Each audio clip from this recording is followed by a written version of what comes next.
Start on time.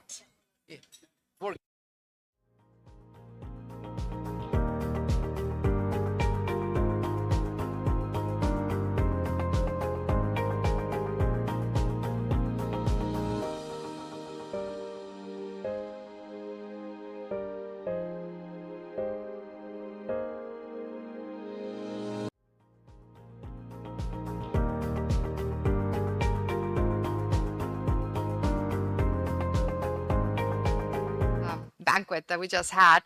We are going to have this afternoon of our conference, and we are going to have Nico. Let me just have my tell you the Nicolas Trachert talking about sectoral development multipliers.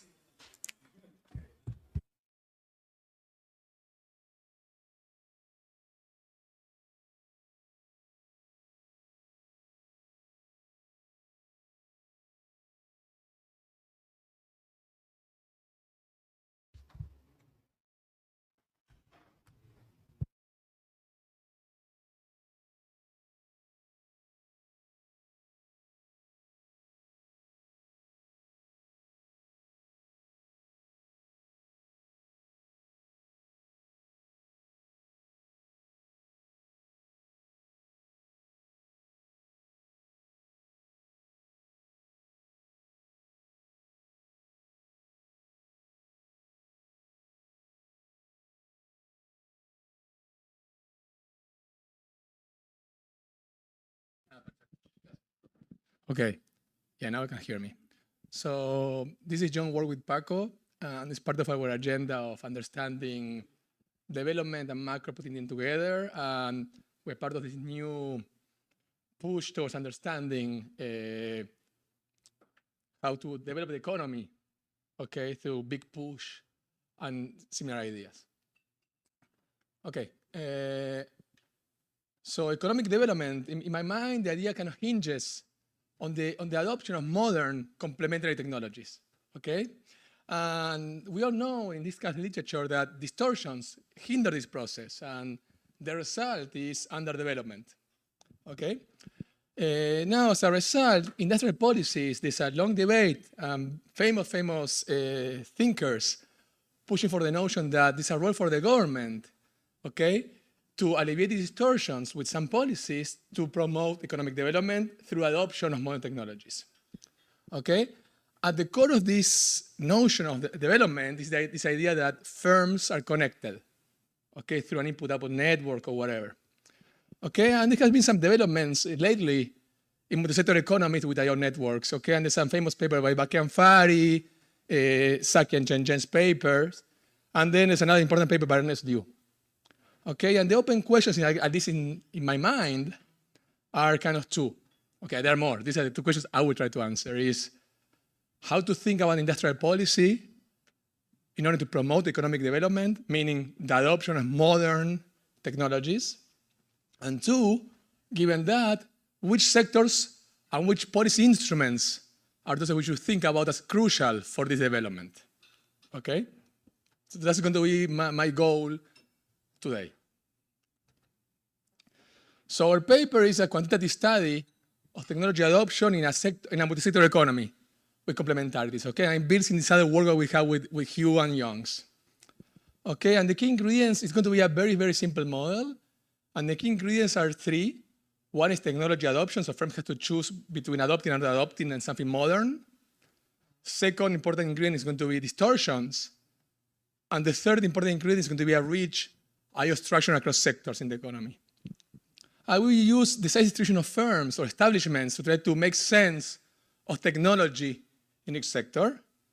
And we will build all of this to have a laboratory to ask the question I was telling you about before, that is, which sectors and which policy instruments are the right ones to promote economic development, okay? In order to do this, my approach is going to be, as in the literature, I will do a local analysis, kind of, given an equilibrium, I was going to study a small perturbation to the equilibrium and see what's the best way to achieve development. Okay, so everything's going to be kind of local analysis, first order. Okay. So let me just keep the literature. So the plan for today, I never make it. So, but let's say the plan, if I were to do it correctly, is first I will go through the theory and describe what it is, the theory, what are different roles of staff. Then I will show you I will tell you how we parameterize the model. I will skip that part altogether. Then I will show you revenue multipliers across sectors. And then we study what's the best instrument for achieving promotion of technology adoption. So first of all, let me say I'm a macroeconomist that works mostly in static models. Okay, so given that, this is going to be also a static model. Okay, and it's going to be very simple. So the economy is going to be populated by, say, people/workers and establishments. So these people, I will aggregate consumption using a CS aggregator. Okay, the C, where gamma S is the share or the elasticity of operating consumption to a particular output produced by a particular sector. Okay, so they're going to be S sectors. So I will do everything with matrices, okay, eventually. So every time you see something in bold, that's going to either a matrix or a vector. So the matrix, the vector gamma collects all these small gamma S's. Okay?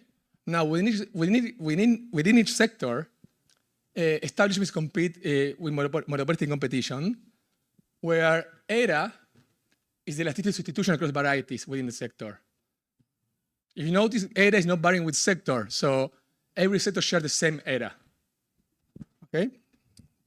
Now, the third one says that firms or establishments are going to be different in two different ways. One is that before they enter the economy, they will draw productivity from a Pareto distribution, where zeta is the tail parameter. Okay? So if you remember the Pareto distribution, high zeta makes the distribution more like kind of more spiky. So firms, establishments are more similar to each other. Lower zeta, more dispersion. And this ex post part, just forget about it, okay, for today.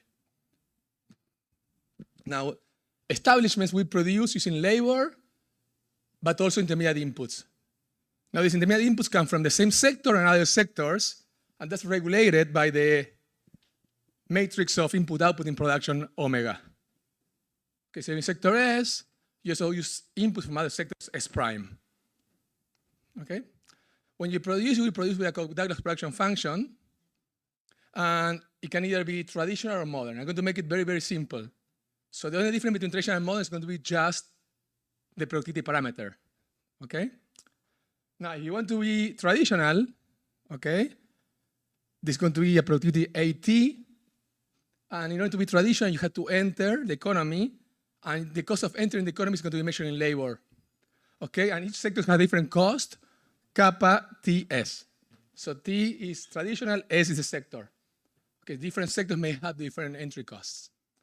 If you want to be modern, you have to do, first, you have to enter the economy, so you have to pay this cost. And you also have to pay an extra cost to be modern.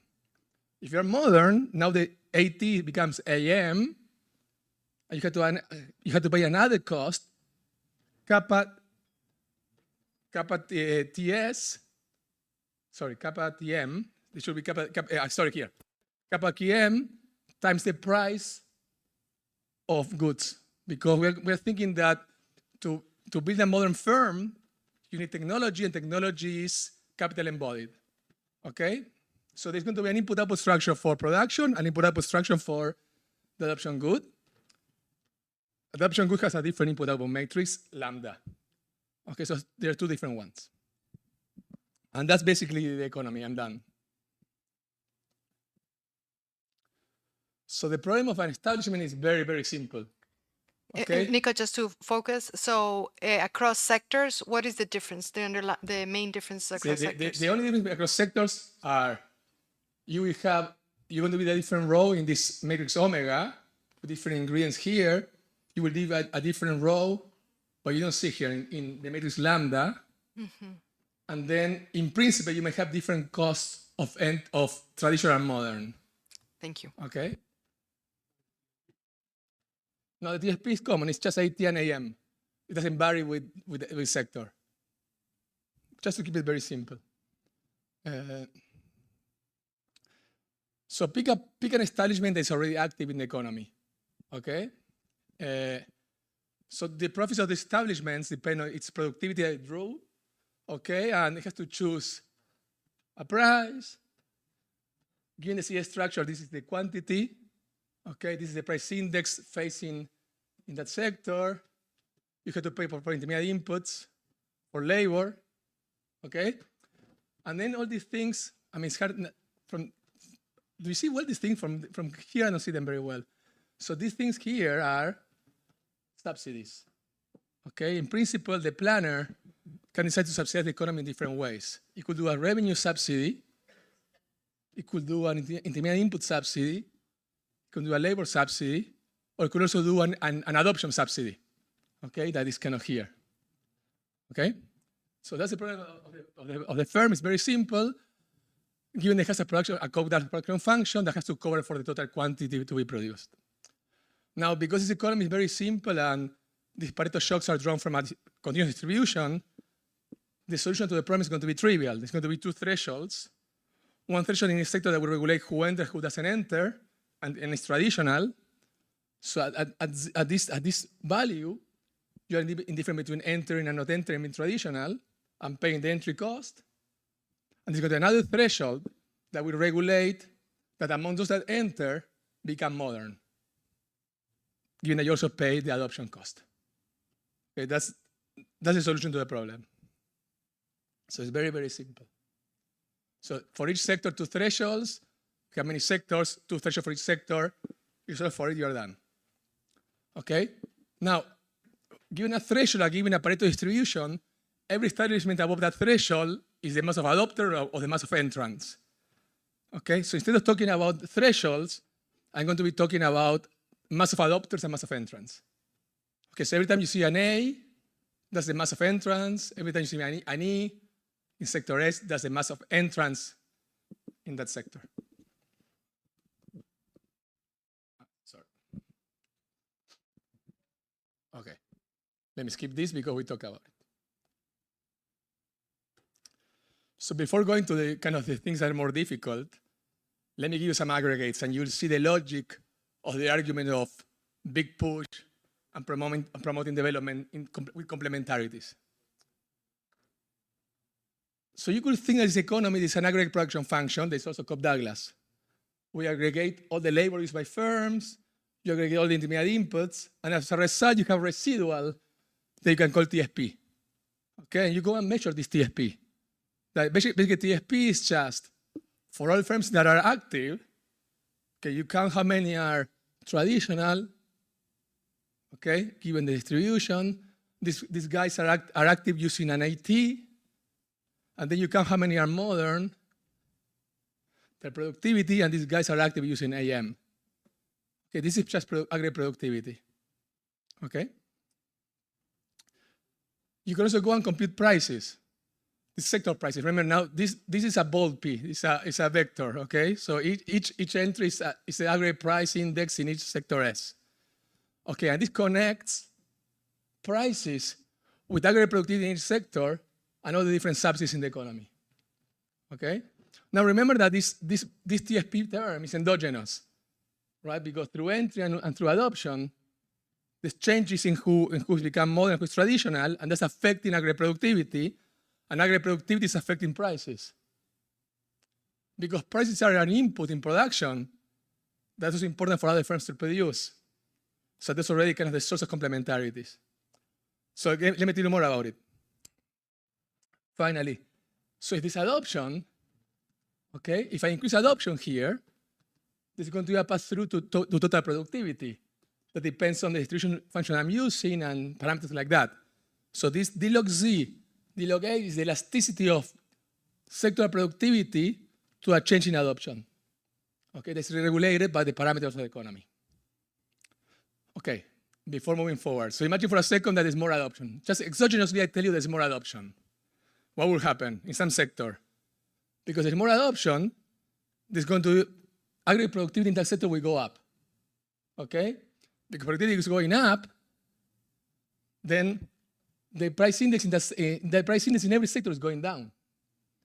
Because the price index in every sector is going down, the marginal cost of production is going down everywhere. So firms are producing more. And because technology is complementary to production, you want to adopt modern technology. Further, the same challenge implies that the price index of the adoption good also goes down, and this reinforces the idea that you want to modernize your production capabilities. So when some sector adopts, this goes through the input-output structures, motivating other firms in the economy to adopt because the marginal cost is going down and because prices are going down. Okay, motivates you to adopt. Nico, adopt is to change the limit of the integral. Yeah, kind of something here is kind of changing a little bit this number here and this number here. Which is the same number, or not? Right, this define Okay. who's the marginal is traditional or modern. Okay? So I will show you now more math, but this is how it kind of works. Yeah. And Nico, the fact that the entry is paid in labor and not in goods means that there's also, you don't have interest at the bottom when you have more adoption all of a sudden, no? So let me put it differently. So the fact that entries in goods, in labor, it just makes it that I cannot kill in some sense the complementarities in entry. If I were to also do it in goods, I will reinforce action. I just in my head, I'm thinking that building a modern firm kind of requires technology, modern technology, while I'm less clear about it for entry in the economy, in particular for India, let's say. Okay, but it's kind of important for some things we'll kind of skip today, but we can talk later. Okay, so I didn't tell anything about multipliers. Let me define a multiplier. Let me show you some theory, and we keep going. Yeah. And just a short question. So Yeah. I guess I usually think that there might be some increase in the wages, right? When you have a high demand because of a higher Z, that could sort of make it more of a substitute as opposed to a complement. But I guess here that's playing or that's not playing. So here's not playing, first Yeah. because actually so labor supply is kind of fixed. Okay, I see. But that can be there in different ways. But it's not necessarily the case that we go against, but there's reasonable models I can build where it will go against. Okay. So let me define a multiplier. Okay, and we'll do this thinking about revenue multiplier. So revenue subsidy, all the other subsidies will have similar objects. So I will call the revenue multiplier in sector S just this, that this object is the elasticity of aggregate consumption to the subsidy around the equilibrium with no subsidies divided by the total cost of the policy. Okay, so what does this mean? It means that if this number is above 1, it means that you put $1 and aggregate consumption goes up by more than $1, so success. If the number is below 0, you put $1 and you get negative, so that's terrible. Okay, and if the number is between 0 and 1, you put $1 and you get less than $1, so not a great idea. Okay, so the idea is going to be at the end to go and study which sectors are the best. Again, you have some amount of resources, where to put these resources. Okay? Now, I told you there were distortions. Which distortions? So in this paper, the only distortion is the markup distortion. So my distortion today is just markups. Okay? So given that, all subsidies will try to play in such a way to try to correct the market distortion. If we correct the market distortion totally, there's nothing to do. It's all efficient and we move on with our lives. Okay? Now, there's two channels by which the subsidy will play out, the revenue subsidy. The first channel is production. Okay? If I subsidize a little bit revenues, that will affect demands for labor and intermediate inputs, and this will affect eventually aggregate consumption. This is kind of the Bakian-Fari paper. This first row is Bakian-Fari, a famous paper. The second channel is our channel, what we call the adoption channel. And how it works? You subsidize things that changes incentives for adoption. Adoption changes, that changes aggregate TFP, and aggregate TFP is converted to changes in aggregate consumption. Okay? So my plan now is going to be talk about this row and the last row of the second part, and 3, and then backward induction towards a full picture. So a basic question, why not a sales tax will undo the markups and then you're done? You can, yeah. So I'm saying if the rules of the game are here are not to kind of physical distortion. So if you were to put the revenue subsidy to be equal to the markup, you're done. Everything's efficient, and we move on with our lives. They can more thinking that this can be a big number, and you also may need to know a lot about the different sectors. Given distortions, where I should put like a little bit of a subsidy to promote development. But you are not allowed to for revenue subsidies, or? So I'm going to talk a lot about revenue subsidies now. But yes, so if I were to choose this revenue subsidy to be equal to the markup, you're done. Okay? Okay. So don't be scared. Okay? I mean, I know. So again, so I'm going to be talking about this elasticity consumption to respect to the subsidy. So you do some work, okay? You can write the elasticity consumption with respect to to these things as the following, as two terms. So here I have d log r. Okay, so it says, you change, this is a production channel, this is Bakian Fari. If you were to change a little bit the subsidy, average consumption will go up as a function of a difference of these two matrices. Now we talk about them. Now, there's another channel that is through the TSP channel. I told you that when you do subsidies, that will change adoption will change TSP, and given a change in TSP, that will be converted through adoption into consumption through this difference. So if this entry is positive, good. If it's negative, bad. If it's zero, irrelevant. Okay? Let me tell you quickly about the Bakian Fari term, and once you understand that one, the other part is going to be easy. So what is the Bakian Fari part? It has these two objects. This one, David and Emmanuel call it the cost-based dollar weight. We call it the forward dollar weight. Okay, let me tell you what it is. First of all, this is a formula. It's kind of ugly, whatever. And it has a few things. So imagine that I subsidize a sector. Okay, so that sector will grow. There's higher demand for this sector. Okay, how much higher demand? Well, the higher demand will be proportional to final demand elasticities. The final demand elasticities has two terms. One term is the elasticity for the consumption, the gammas, and the second term is just some adoption costs, and those accumulate to be kind of final demand elasticities. That's the first round effects. The second round effects is that because I'm producing more, everybody's producing more. Okay, I'm passing forward the subsidy I got to everybody that's connected to me. Okay, so the first round is going to be, and everything is proportional to how we're connected through the input-output structure. So nu is the intermediate input share, and omega tells me how sectors are connected. So the first round of the correction is just nu times omega. The second round is d squared, and so on. Okay? If you keep going with this, you get the famous Leontief inverse. Okay? So that's that. Okay, how you pass forward this subsidy. Okay, and this is the subject here. Now, this one is called the dollar weight, or we call it the backward dollar weight. So what is that? It's kind of, okay, that's fine. We are producing more, that's great. But for me to produce more, we have to reallocate labor towards me, and all that sectors are producing more because of this subsidy. And this labor was used somewhere else. Okay, so this dollar weight accounts for all of that. Okay? One difference is that this one appears also the inverse markup, while in the forward dollar weight, it doesn't appear. Okay? Because of distortion, going back to what Julian is saying, because of distortions, okay, labor gross output is not the same as final demand elasticities. So that wedge is what gives a role for the government to play and try to promote the development. Okay? So this is just Bakian Fari. Okay, so look at this other term. It looks very similar. It's the same term, basically, but with the kind of inverse markup there. But it's not the inverse markup. It's related, okay? So think about it, okay? So what I need to do, I need to motivate these firms. I want firms to adopt, okay? And then convert that to TSP, okay? So in order to convince firms to adopt, I have to give them profits, okay?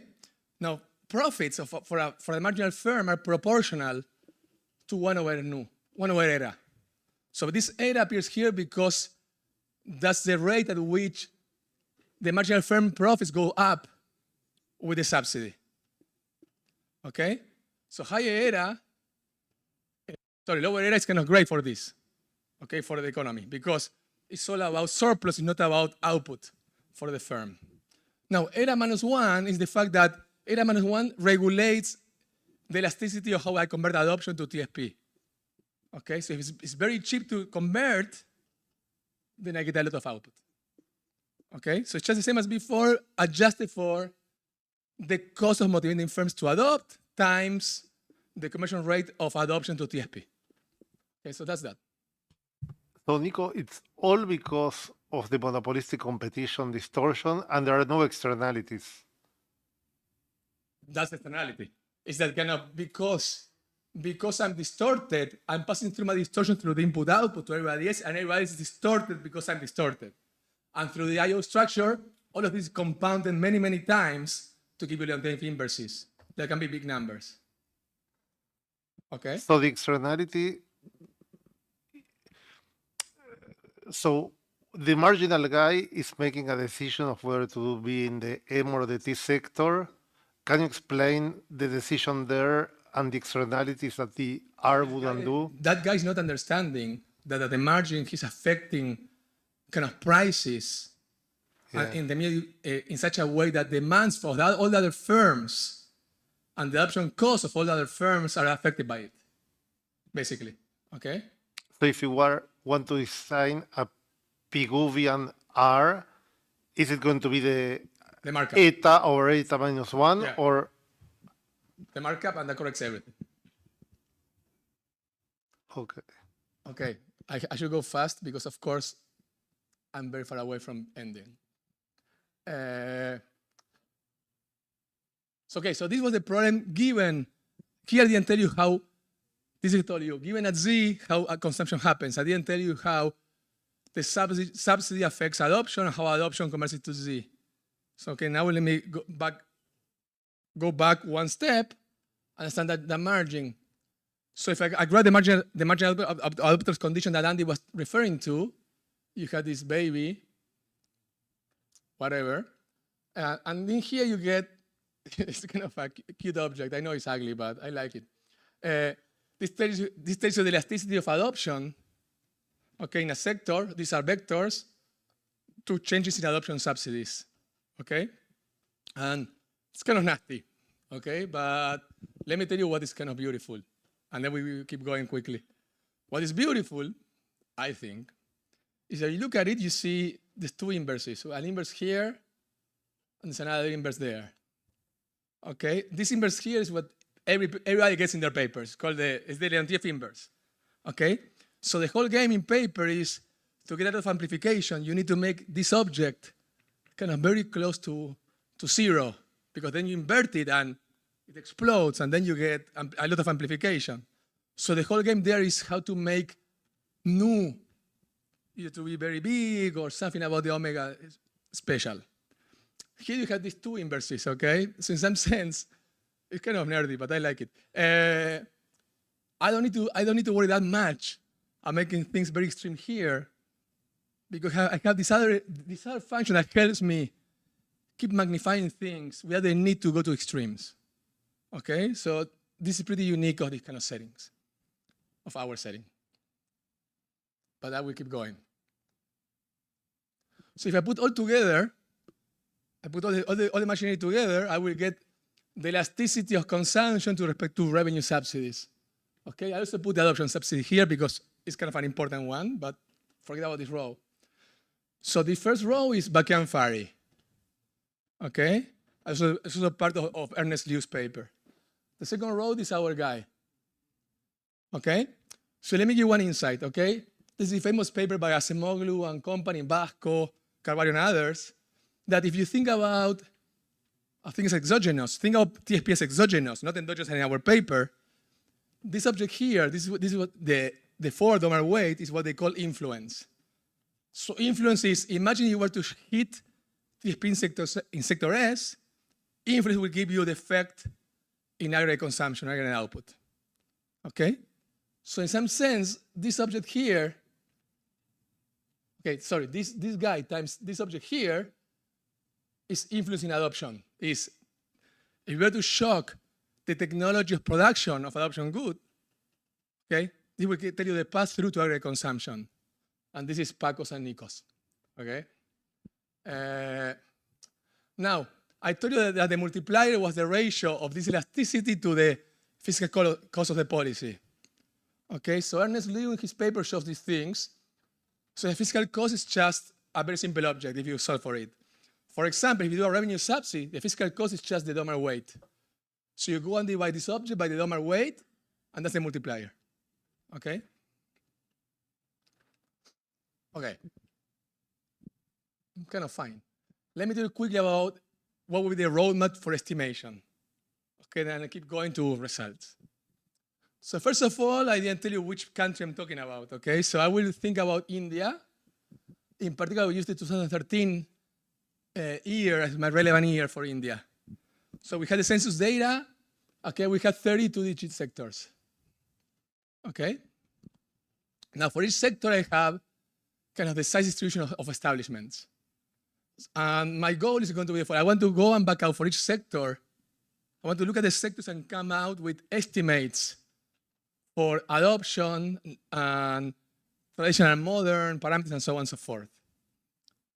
Now, calibration of these models are very difficult because they're all interconnected.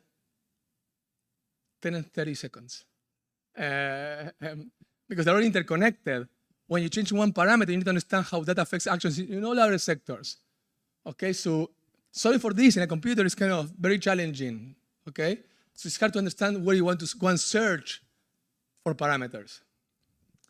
So we have some sort of solution to this. Okay, so we can actually show that you can actually solve this problem in different pieces. You can go sector by sector and back out things, and then use the whole equilibrium construct to make things of everything together. There's some sort of block separation of the problem. Okay, so basically for each sector, you can go and write the size of an establishment. This is the employment of an establishment as in log as something additive. Okay, that has the technology choice. This could be T or M that the plant is using, modified by some, this tilde, there's some other objects multiplying that. Then the productivity, the Pareto thing that it got, okay, plus epsilon. This epsilon is what I didn't tell you at the beginning, some other shock that I have there. Okay, so I can use this structure and estimate this for each sector, back out everything, and then I use the equilibrium and back out the kappas later on that makes sense of everything together. Okay, and we have some unique proofs somewhere. Okay, so I cannot hit. Is it possible to click? I don't see anything. On examples, can you click on examples back there? Here doesn't work. If you can't, you can't. ¿Se pueden apretar el botón de ejemplos? ¿Este? No, el de ejemplos. That's a bad idea. I realized that. Press back. Okay, I do it. Yo lo hago.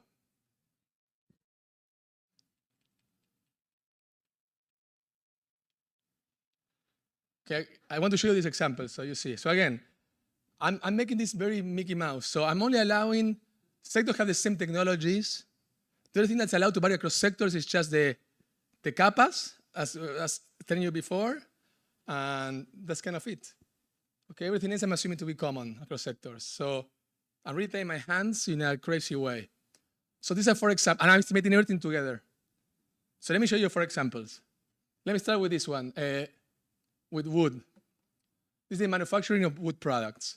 This number here is my estimated amount of adoption in the equilibrium. So almost nobody is adopting in this sector. Now, I cannot, blue is data, red is model implied. If you look at blue, forget about red for a second, this looks pretty Pareto. This is a Pareto. So the model is going to say, there's no adoption. Okay, move on, man. So this is how the estimation interprets this. Okay? On the flip side, go and look at mining. Blue again, okay? Forget about red. You look at mining, you see these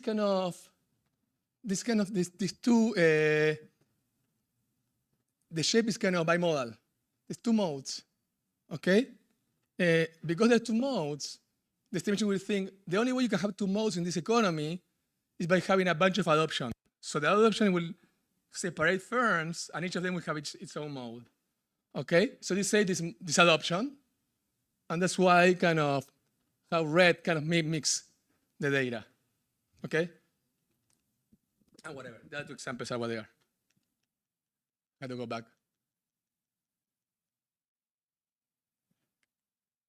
Okay. Then just to finish the part of calibration and estimation, that was all the reduced form part. Then to make sense of everything all together, I had to keep picking parameters. So for omega, for the input-output of production, we use the word input, the word IO database. Okay, so you have this data for India. And then for lambda, we use the Baum-Lennan-Winberry similar object for the US, okay, for the adoption good. Okay. Then following Brown, Weinstein, and Xiang-Clino, we assume eta equal to 3. And to match the independent input share in India, we set nu to be 3/4. Okay?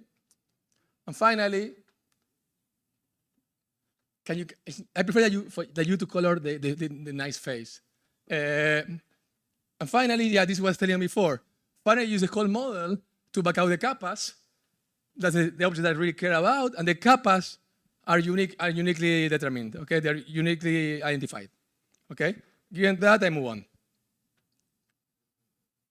Now let me show you the last 5 minutes multipliers. I cannot believe I'm going to finish. It's amazing.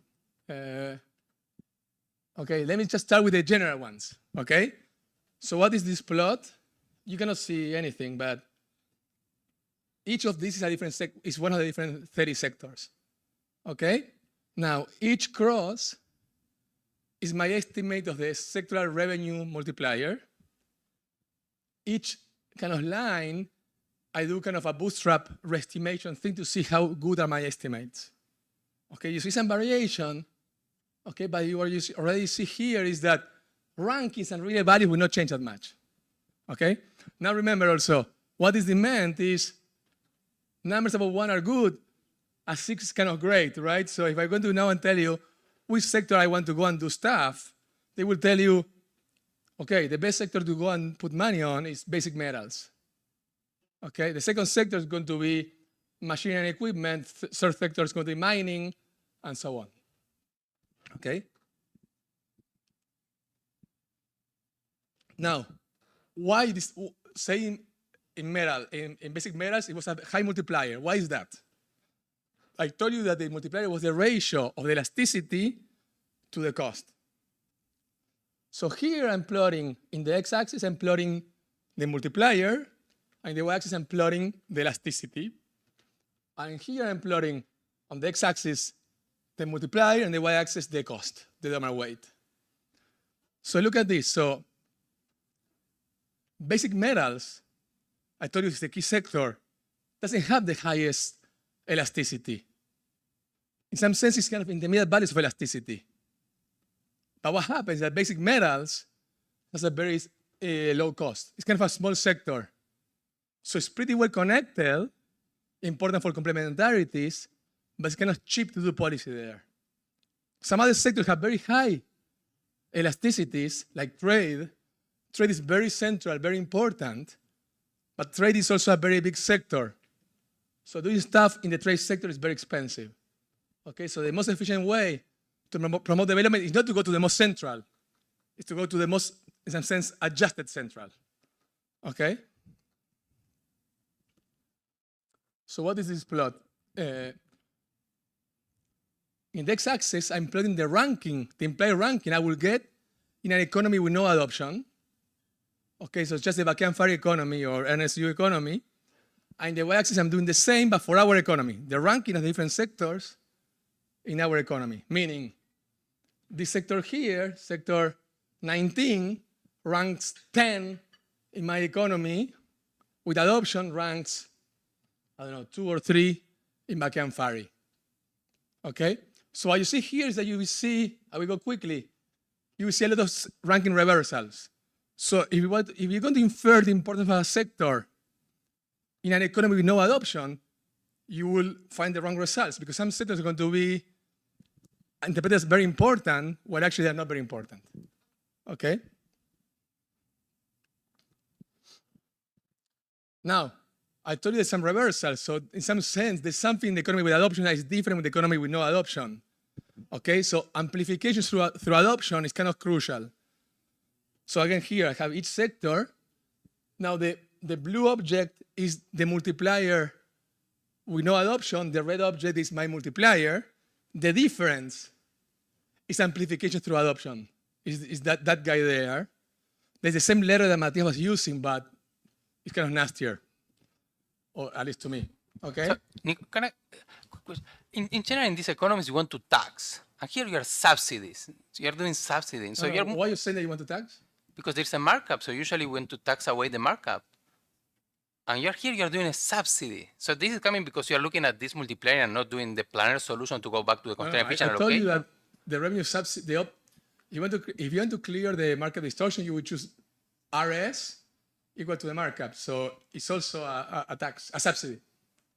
You don't want to tax away. You want to kind of correct the effect through that. You want to clean up this effect. The way the subsidy appears is because you're in labor demand and in demand for immediate inputs, what will appear is the inverse of the subsidy. Okay, so you have to in that way you correct for the market. But you can also do it with the tax. Eh? You can also do it with the tax. I mean, it's the same thing. I don't understand. I mean, like, Well, but the fiscal implications are very different if you do a tax than a you have to subsidy. choose RS equal to the markup. If you choose the opposite, you cannot do it. No, but Okay. there is another thing here that is because you have this positive fiscal in all the places where the multiplier is bigger than 1, let's say that you have this policy that is I tax consumption for everybody.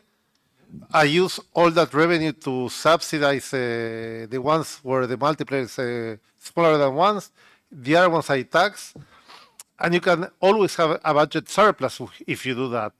So you just do them all, right? You don't have to pick. So that problem is pretty difficult. So do that problem, I'm saying, I don't want to do the game of solving the whole distortion. To solve the whole distortion problem, you set the subsidy equal to the markup and you're done. There's nothing else to do. At the local level, you want to play this game of which sectors No, which sectors. I understand, but you're doing that because you're saying that you have limited resources. But because the multiplier is so big, if you tax consumption, it's easy to tax consumption. Yeah. Then you give all the subsidies. The complicated subsidies is what you're doing, but you can finance. I'm just telling you, it was choose a subsidy equal to the markup, you solve everything. I don't understand in which sense that's hard. That's very easy. No, because I understand what you're saying is I have limited resources for the subsidies. No, but I didn't do that. I didn't put a restriction. I'm telling you, this is the logic of the argument. Yeah. No, but the reason why you want to look at the multiplier is to see where you're going to put the money, This right? direction is because the logic is I want to provide you direction of how to do policy. I understand, Then you but decide your political why do you need the constraint. direction if you couldn't do if you don't have a budget constraint to do everything? I'm just saying that it's hard to solve. I mean, like I know. So let me conclude. I want to conclude with just one observation that if you want to ask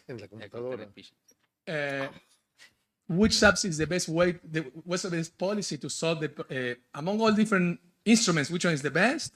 The best instrument is to do adoption subsidies. Okay, why? It's mostly because there are cheaper ways to promote development. So just to conclude, yeah, so we just built this lab to study industrial policy in a multi-sector economy. And I think we provide these novel insights about amplification policy through adoption. We estimate this model, I didn't show you much because we don't have time. And our results kind of suggest some important things, that is big amplification through adoption. Technology adoption is crucial to understand which sectors are important. And the best way to do things is through adoption subsidies. Again, a natural extension I want to work on is the same idea, but to study the adoption of clean technologies.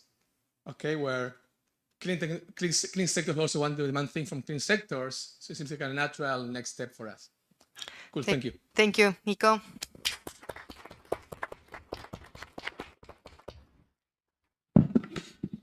The discussant, Jorge Pinto Miranda.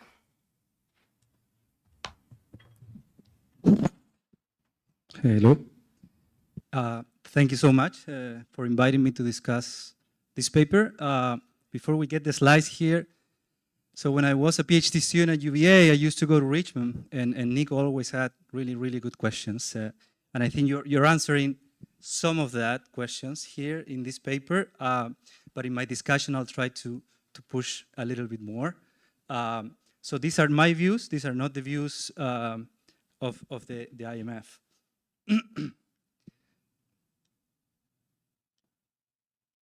Okay, so the idea of this paper is to ask the question, can we promote economic development by supporting these key industries, right? And which policies are the most effective? Existing work highlights that studies production networks, linkages, and development is very limited in the sense that we assume, I'd say we because one of those papers we recently published, we assume exogenous productivity, we assume exogenous network, although we play a little bit more with distortions, we introduce financial frictions, which maybe alleviates the previous discussion, right? In that sense, pecuniary externalities come from the fact that one sector decisions do not internalize how they tight the borrowing constraint of another sector that is connected, so policies tend to correct that. So, but this is something that you can easily add. It also applies. And this paper contributes to the literature in adding adoption in production networks and highlighting how there is a tight and strong interaction between them. I think that's quite nice. And it provides an analysis of effectiveness of different policy instruments. Ernest Liu has a great paper on that. One of my chapters, my dissertation also analyzed different policy instruments with financial frictions and production networks. Oh, so these are the key equilibrium objects in the model. We have the Domar weights here and the cost Domar weights, which as you can see depend on the consumption shares, adoption, the investment network, the input, the Leontief inverse. And here sectoral distortions over here can be, sectoral distortions are market power here, but they could also represent financial frictions, as I said, or any other type of friction, as in Bijo Alao or a recent paper that I also have with Eric Young.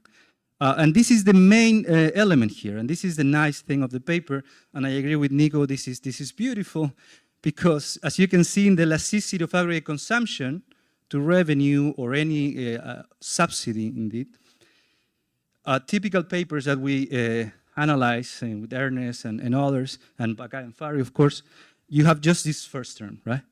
But then by adding this very simple way of adopting a new technology, you have all these additional terms that add a lot of action and a lot of traction. So that answered one of your questions when I was on the market, how small changes in the network can actually have important aggregate kicks, and this is one way. So, but comment one. So adoption changes the production structure, right? So this relates to your future idea of going to clean technologies. So in transportation, for example, if you want to think about electric buses versus diesel buses, right? You're going to have to invest in that. You're going to buy the clean bus. It's going to be expensive, but it's going to increase productivity. Given because you're going to need less people to maintain the same bus, but at the same time you're going to stop using a lot of inputs. You're not going to need any more oil or diesel, no more engine oil, no more distribution belts, engine park, spark plugs, etc. You're going to need new materials. You're going to need charging ports related inputs, batteries, battery recycling material facilities. And to produce electric buses, assuming we're in a closed economy and you need to produce these electric buses, you're going to need a lot of copper, lithium, nickel, etc.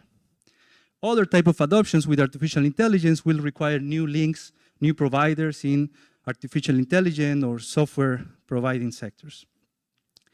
So what I'm trying to say here is that over the development path, right, networks are endogenous, network change, and we really want to think about that because this is crucial. This is from a figure of the paper that we recently published, and this is consistent with Acemoglu and Azar analysis over the development path, log GDP per capita here. production networks become complex, denser, right? When you adopt these new technologies and you improve productivity, you start using more and more different inputs, and the production network is actually much denser. Similar with the investment network here from Kaunedo and Casal in Korea. Korea 1965. This is the investment network, and look at Korea 2014. So the authors don't have this, and that would be super complicated, right? But you do have something that you can do about this, and I think I want to push, that is super important, which is, going to come next. Oh, this is also at the firm level, even in the short run, networks are super endogenous, right? This is how, in a project with Luis Felipe Cespe, Alvaro Castillo, and Javier Turen, during COVID, production networks reallocated, reorganized quite a lot, and also the dispersion of firm size and everything changed. So the point I want to make, again, is try to be constructive about this and say, you don't have lambda and omega being endogenous, but the beauty is that given that you have endogeneity within sector adoption, the relevant network for your analysis at the sectoral level, which is say this time that, it is changing, right? Because adoption rates are endogenous and they change, this network that is relevant for the analysis changes over time. And I think that could be really cool, that if you can take advantage of this and say, simulate certain policies and say, can we match the evolution of the production network in Korea or in India or in Peru after certain policies to certain industries were implemented? The second comment, as you might all be thinking, is open economy, right? Developing emerging countries are small open economies that rely on a lot of exports and imports. And because I have not much time, all I want to say is that a big part of the action that you have in your mechanism hinges on this, the fact that prices change. But India exports aluminum, but India's policies will not actually affect aluminum prices quite a lot. So in that sense, if you consider a trade, right, the fact that you import and export a lot of commodities, that's going to potentially mitigate and mute a key part of your mechanism. And then what I would like to see is like, maybe for a future paper, is like how your multiplier would change if you say you simply add the small open economy part of the model to base metals, say, just a simple example. Base metal prices are exogenous, you're not gonna affect that. Potentially that changes the identity of the sector because you really wanna improve or reduce the price of the adoption good that uses a lot of base metal, arguably, but all other sectors as well, a lot of them. So I would rephrase the question, given the network centrality of these tradable sectors and the evolution of international commodity prices, what sector should we target? And should we think of different policy instruments in this small open economy as exchange rate policies, for example? The other is about policy implementation. Implementing and changing policy, these subsidies, these taxes, is quite hard. What is much easier is to target granular government spending.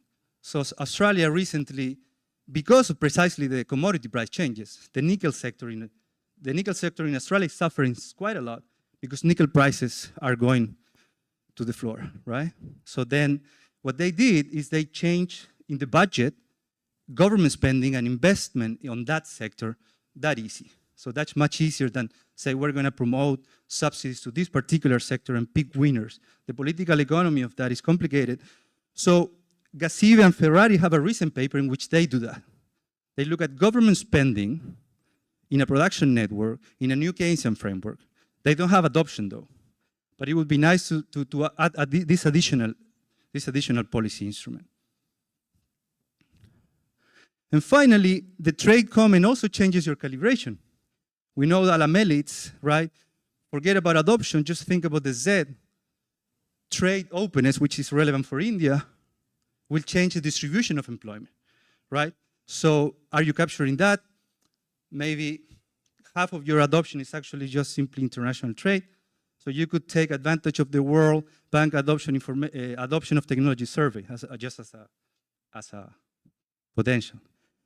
Then what do you assume about the profits? I assume that profits are thrown out, you're not rebating back that to the household. Yeah, are you rebating the back? Okay, so that's okay. So for future research, elasticity of substitution in the long run are larger, right? So in the long run, you can adapt to these new technologies.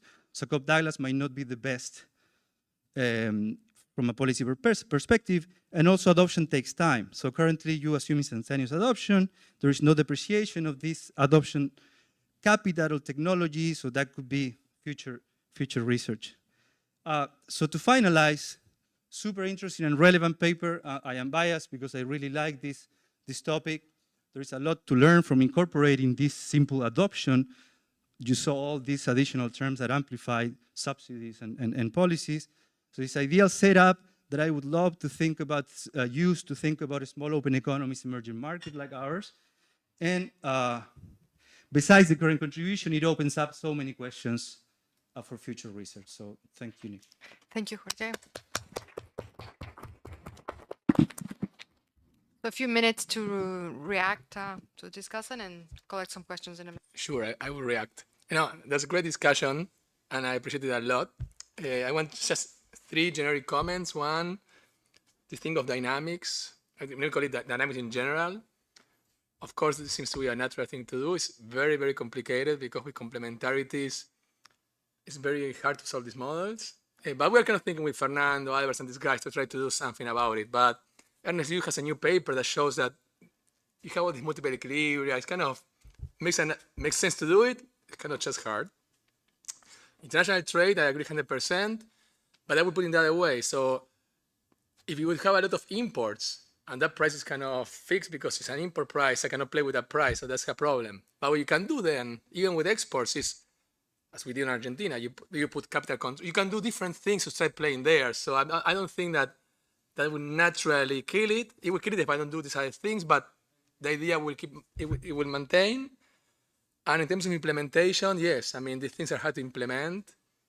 And in particular, an adoption subsidy seems very hard to implement because you have to know who's going to be adopting. And I totally agree with you that maybe this is not very real as an application, but it's a good exercise to think about which sectors are important, and then we can think what's the best way to promote these sectors. But thank you very much. Can you collect some questions, Paul? So your original model includes firm entry. I would have been interested to hear more about the implications of that for your result in the analysis. So for example, you have variety effects potentially working in one direction, selection of firms and the distribution working in another direction. How do you balance the benefits of product versus process innovation in here? I heard a lot of process, but there's product in there too. Yeah, just to make it kind of short. Let's collect Yen. Yeah. Very interesting paper. So I have a question about the data. We know that India or lots of emerging markets already have implemented large subsidies or industry policies. But I guess in your quantitative model, you're assuming that there's no subsidy in the data. Do you think that would generate a bias, or would that explain, like in your estimation, that's different from the existing literature? Yeah. Another question? Go ahead, Nico. Okay, let me start with that one. It's a great question. I mean, let me just reply short, and we can talk more later. So entry happens to be very secondary here. So the entry margin doesn't play much of a role. Which is great because otherwise you will start worrying about the love for variety effects, all these other kind of things. So it just doesn't play much of a role. However, selection is relevant also through adoption, okay? But we can talk later about it. But the entry margin and the love of variety that I will be afraid of as an important part of the answer is not a crucial aspect of it. Now, what Jan is saying is a great comment, and the way I'm doing this is whatever distortion, you can even think of whatever they did, subsidies or whatever, in some sense, it already affected allocations in either as a distortion or not. It is what it is. So all of that in my planet is distortions. And the economy I see is distorted, and of course I'm interpreting this as a unique distortion is just the market distortion, but you could think about adding others that would be more natural, but then you have to start making a call of which is touching this sector, that sector, and so on. So we are agnostic, not because we love it, mostly because we don't know exactly how to deal with them across sectors. But well taken your comment. Okay, great, thank you. So we'll reconvene at 3:15.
Restart.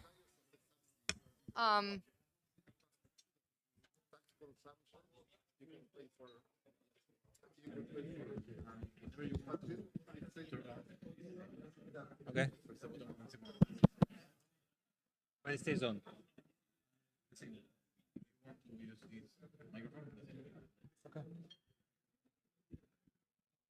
Okay, excellent. So next we have Francesco Ferrante, and he'll talk about devaluations, deposit dollarization, and household heterogeneity. Perfect. Thank you very much. First of all, thanks to the organizers for including our paper in this fantastic conference. I'm going to present joint work with my colleague Niels Gorneman at the Fed, and the usual disclaimer applies. So as a motivating, I'm going to start with a few motivating facts for our paper. So the first one is probably well known within this room, is the fact that in many emerging economies, households hold a large share of bank deposits in foreign currency. And a large portion of these deposits is typically converted in dollar loans to non-financial firms. So if we look at the evidence for deposit dollarization and like do this scatter plot of the dollarization in 2000 versus 2018, we see that despite high heterogeneity and despite like there being like a downward trend in dollarization, as we see from the fact that there is the slope of this line is below the 45-degree lines, it's still like a relevant phenomenon in many countries.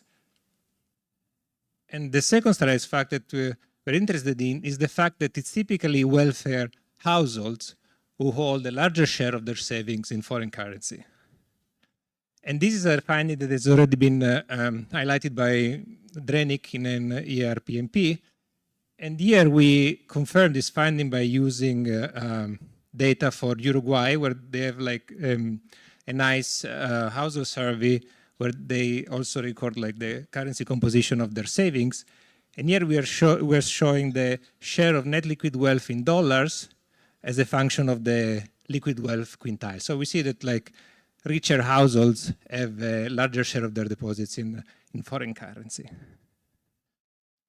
So what are we after? The main question is, how does dollarization affect the aggregate and redistributive effects of devaluation in emerging markets, and what are the implications for monetary policy? And we want to look at this question by developing a model which can capture both some macro and micro facts, especially at the household level on deposit dollarization.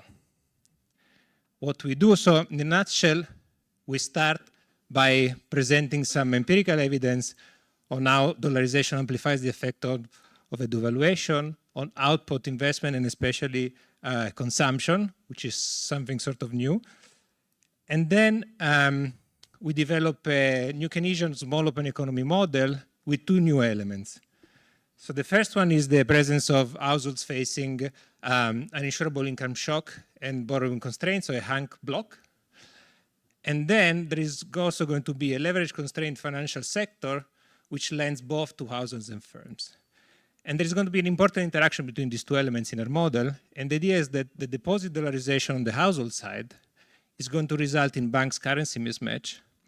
And we can also use the model, though, to match the household's dollar deposit distributions from the data. And given this model, we're going to study the effects of a devaluation, which is caused by a higher foreign interest rate shock. So main results. So the first results is that we show that in terms of empirical evidence, we find evidence that dollarization amplifies the negative effects of a devaluation. Here we're going to focus on a devaluation caused by US monetary policy shock. And we show that extra 10% of dollarization amplifies the effect on output and consumption of about 15%, and the amplification is even larger on investment. Then we passed to our model, so we developed this novel type of open economy model, and we showed that the interaction between the banks, the financial sector, and the Hank generates new amplification channels for exchange rate shocks. And these channels are two, and they interact with each other. So the first one is what we call the borrowing rate channel. It comes from the fact that when there is an exchange rate depreciation, due to the currency mismatch on the bank balance sheet, this is going to cause a deterioration in bank net worth. So lending spreads go up, and this negatively affects the consumption of borrowers with a high MPC. And this is going to, we're going to do like a decomposition. This is going to account for about 1/3 of the drop in aggregate consumption in our model. And then there is also going to be another channel we call the labor income channel. And the idea is that lower bank net worth is going to result in lower investment, lower hour and wages, so in lower labor income. And this is going to be particularly detrimental for, again, for poor households with a high MPC. And this is going to account for 2/3 of a decline in consumption. Importantly, we saw that it's the interaction between these two blocks that matters for this amplification, joint amplification of consumption, investment, and output.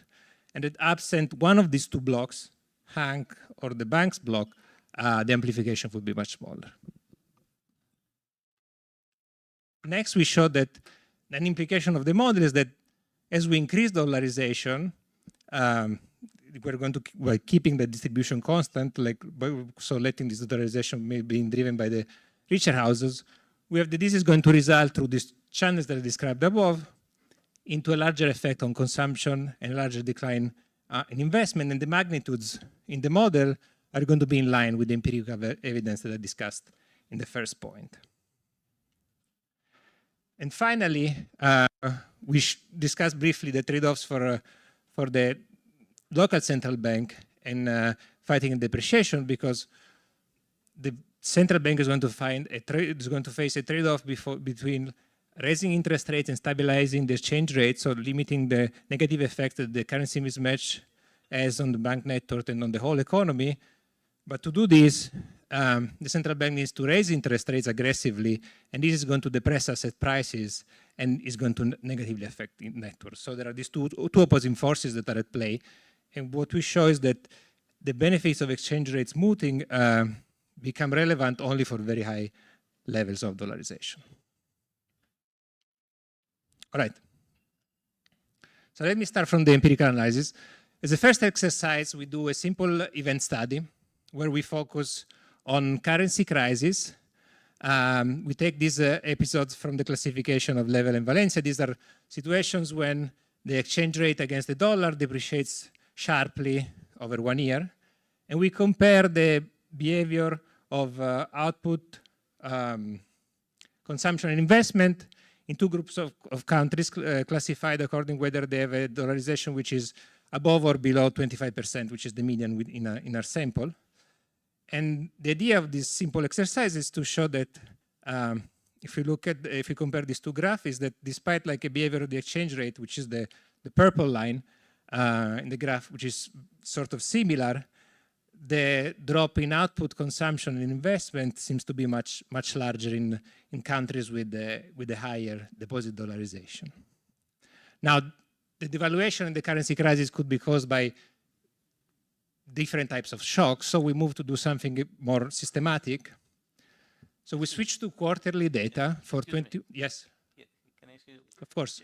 Just to understand, between these two countries, I was trying to see if you had inflation. So this is a nominal devaluation, and is the behavior of inflation similar among these countries? We haven't looked at the inflation, so like I don't remember. I'm thinking that countries that are more dollarized are because they have a history of inflation, so inflation may react differently to a devaluation. Yeah, that's a possibility. Yeah, we're not going to go after the drivers of the dollarization. So that's one of the leading explanations, that maybe you have like a lot of exchange rate volatility, of inflation volatility. That could be one of the drivers. What we're gonna be after is we're gonna go after the exposure. So given a starting level of dollarization, this is like dollarization the year before the crisis. So that's how we're classifying the countries. It looks like this type of currency crises are more detrimental in high dollarization ones. But the next experiment is a bit more. Yes? I don't understand. The currency crisis, here is one day, the central bank goes crazy. No, it's one. Devalues, and then you look at, and then the countries are, for some reason, are more or less dollarized against this risk.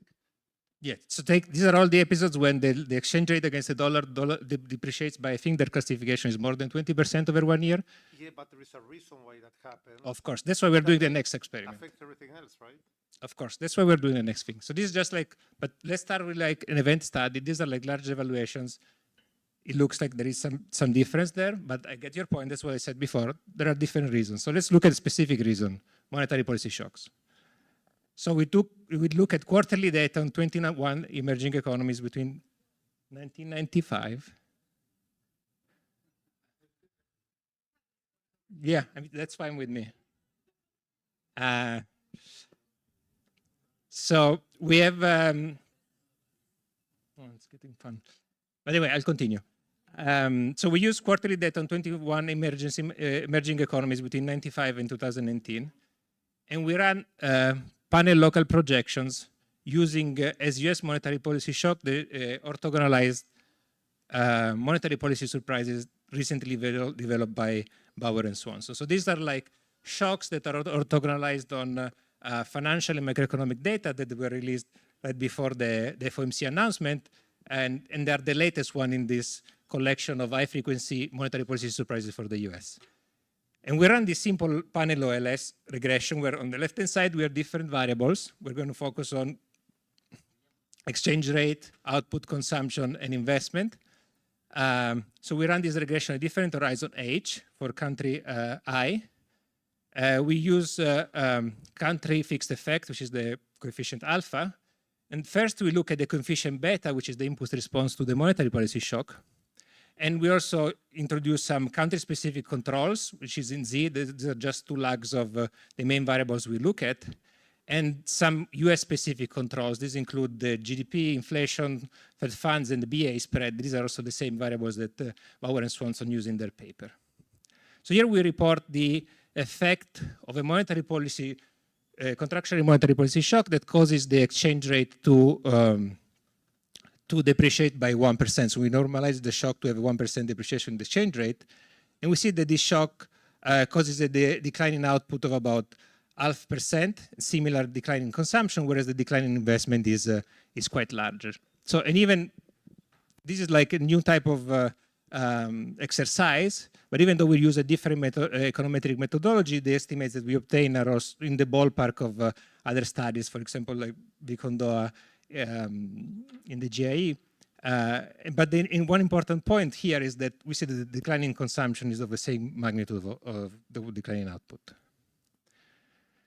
Next, we augment this analysis by introducing an interaction term, which captures the interaction between the dollarization of the country 1 year before and the monetary policy shock. So now that coefficient gamma is going to capture the extra effect that comes from having a certain amount of dollarization. Here we're normalizing the input responses so that we are going to show the extra effect of an extra 10% of dollarization before the shock occurs. And we see that this coefficient, even though it doesn't seem to have a very significant effect on the exchange rate, it looks like it amplifies the effect on output and consumption by about 0.15% and by 0.3% on investment. So it looks like there is some evidence that dollarization amplified the negative effects of a US monetary policy shock in emerging economies. And we ran some robustness checks. We introduced other variables that could explain this, for example, trade openness or exchange rate regime, and we find similar results. One question.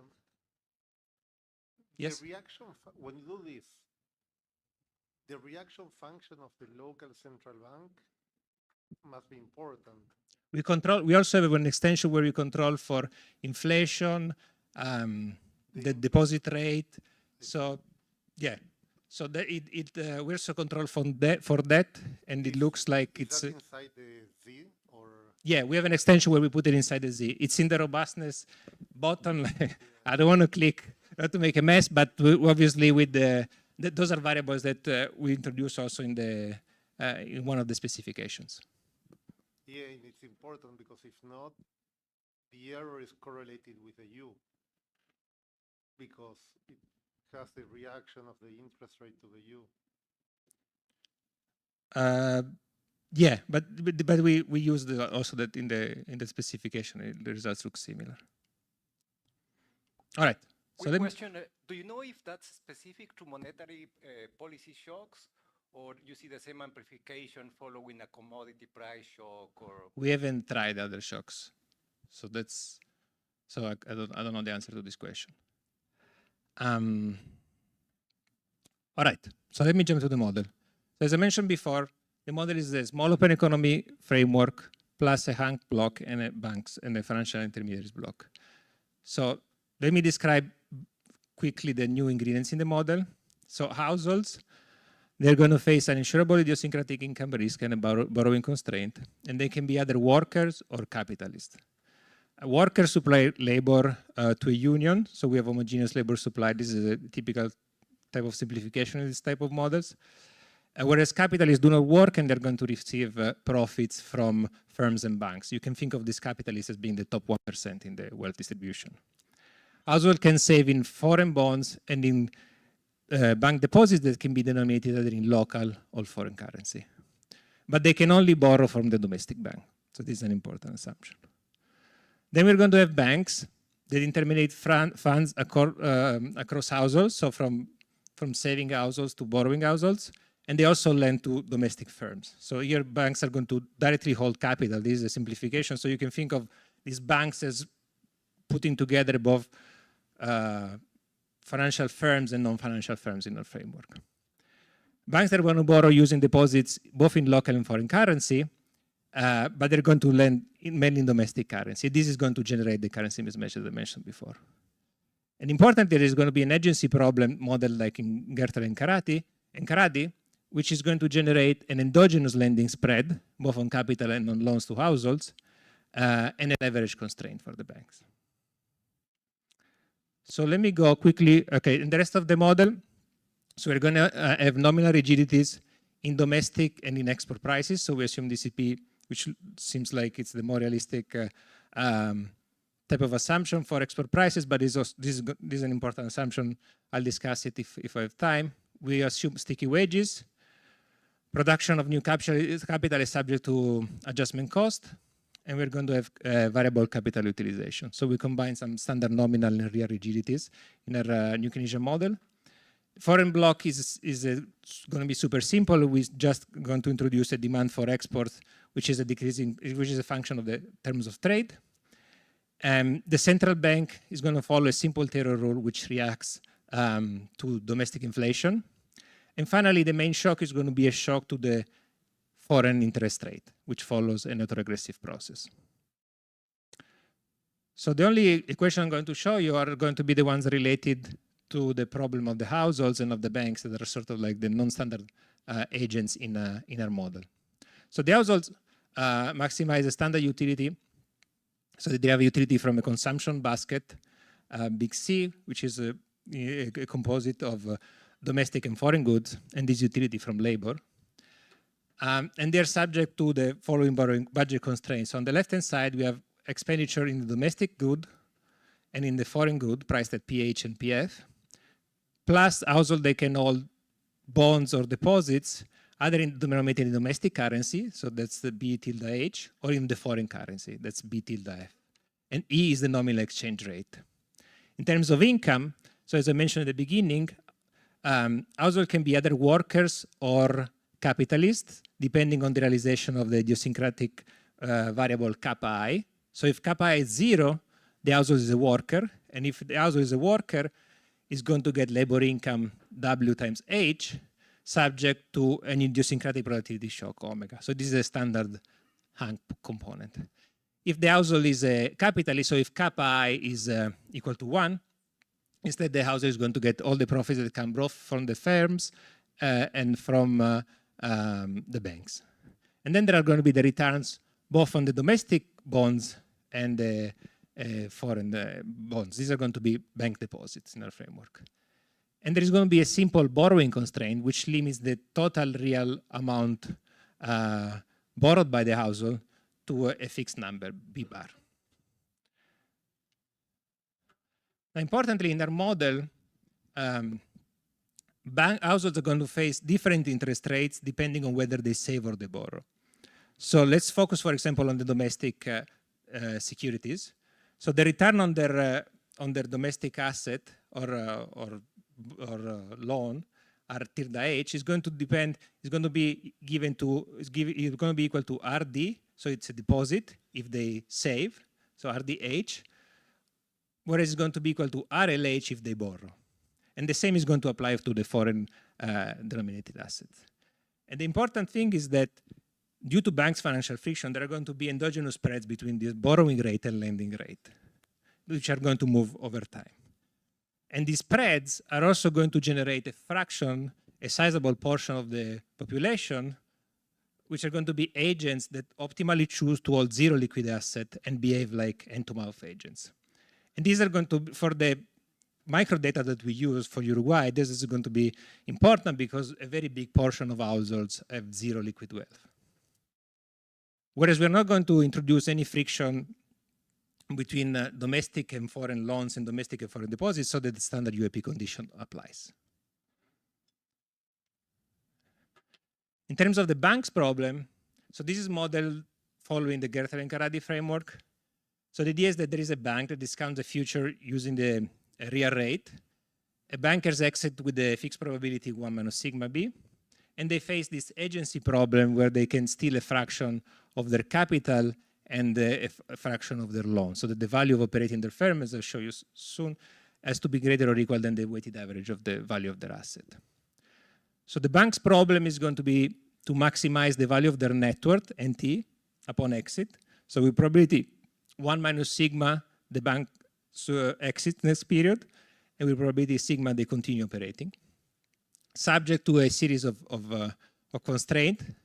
The first constraint is simply the balance sheet of the bank that says that the bank can purchase capital at price QK or hold loans.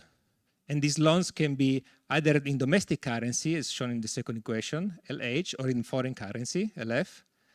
And they can finance these purchases using their net worth, NT, and deposits, big D.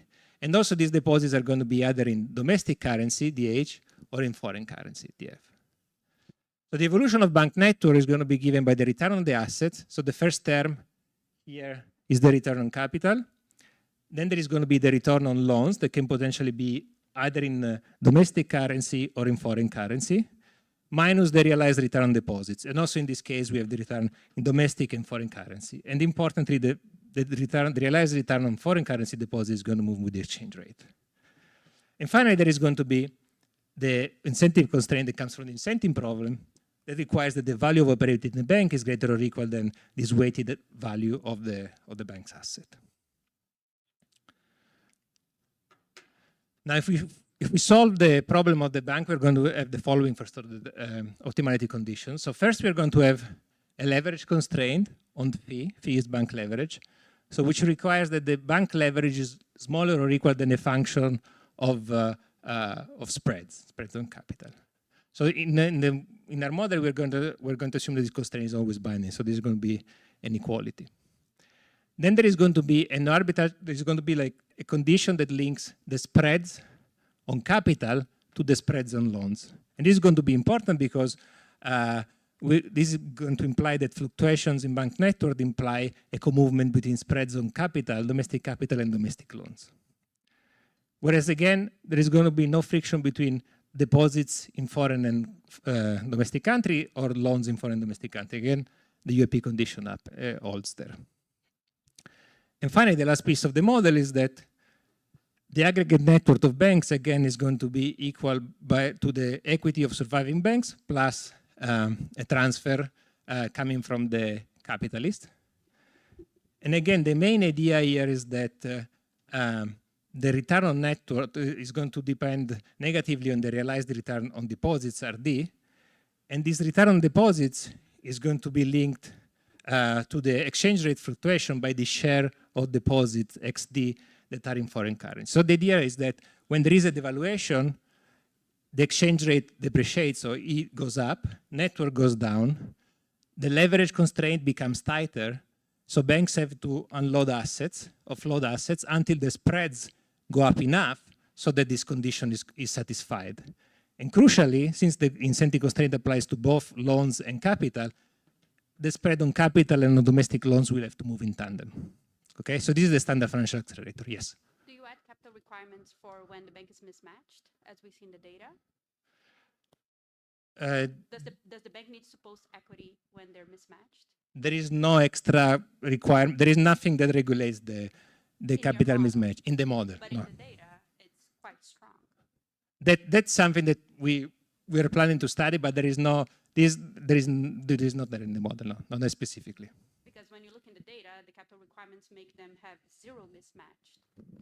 Yeah, the idea is that whether we're going to look, again, as I said, this is a simplified framework where you can think of the bank as putting together the firms and the non-financial and the financial firms, so that you can think of this as capturing both the implicit and the explicit exposure to currency mismatch, right? This is sort of the assumption that Banco Lorenzoni make, so that you can have that banks are lending in dollars, but there is the credit risk that comes from the firms borrowing in dollars. Banks also have restrictions on the borrowers that borrow in foreign currency, because if not, they make a loan in dollars for a mortgage, and then they will, when there is a valuation, they default.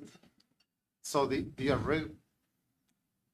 capital requirements in Basel III or the regulation is addressed to limit this currency risk.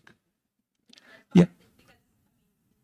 Banks are better suited to hold this risk than the firms, but Basel III or the capital requirements don't allow them to do it, so they end up passing this through to the firm. But you cannot match them together, because it also depends on how good they are at identifying the firm's ability for currency risk.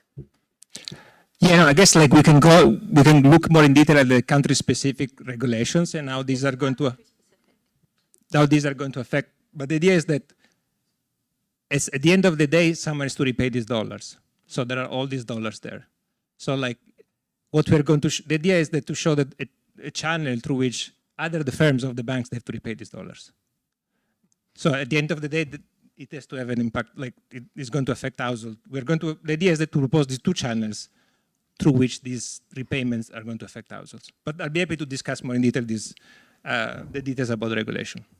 Can I ask one question? Of course. Effectively, you call those operators banks, but actually is the aggregation of banks and firms. Yeah. Because there are no firms that are separate in your model.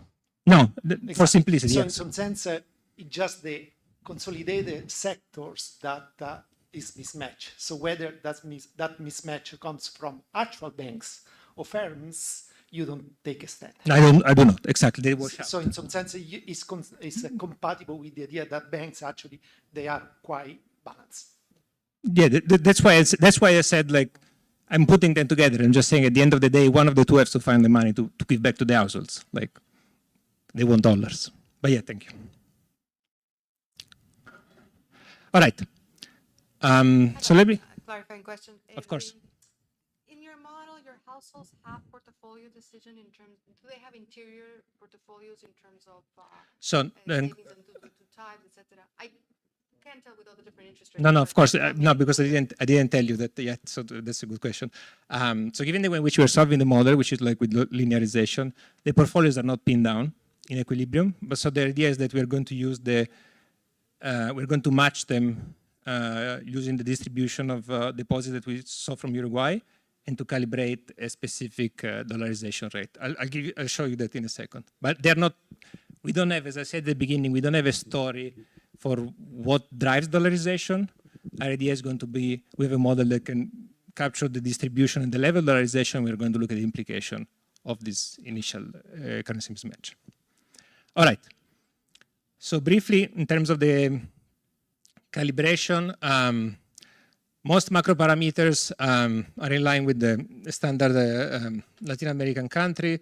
An important parameter is going to be here trade elasticity, as discussed by Auclair and co-authors in a paper. They show that in this Hank framework, that's very important for whether the devaluation is contraction or not. Here we take a value on the low end, but we discussed the results are robust to this in the paper. We look at in terms of the targets, we take a bank leverage of 6. So again, here going back to the notion that we use a low level of leverage because we can think of this as being like a weighted average of the leverage of firms, where it's pretty low in banks. And we assume a spread of 10% for households, which is like with Uruguay, and 2% for capital.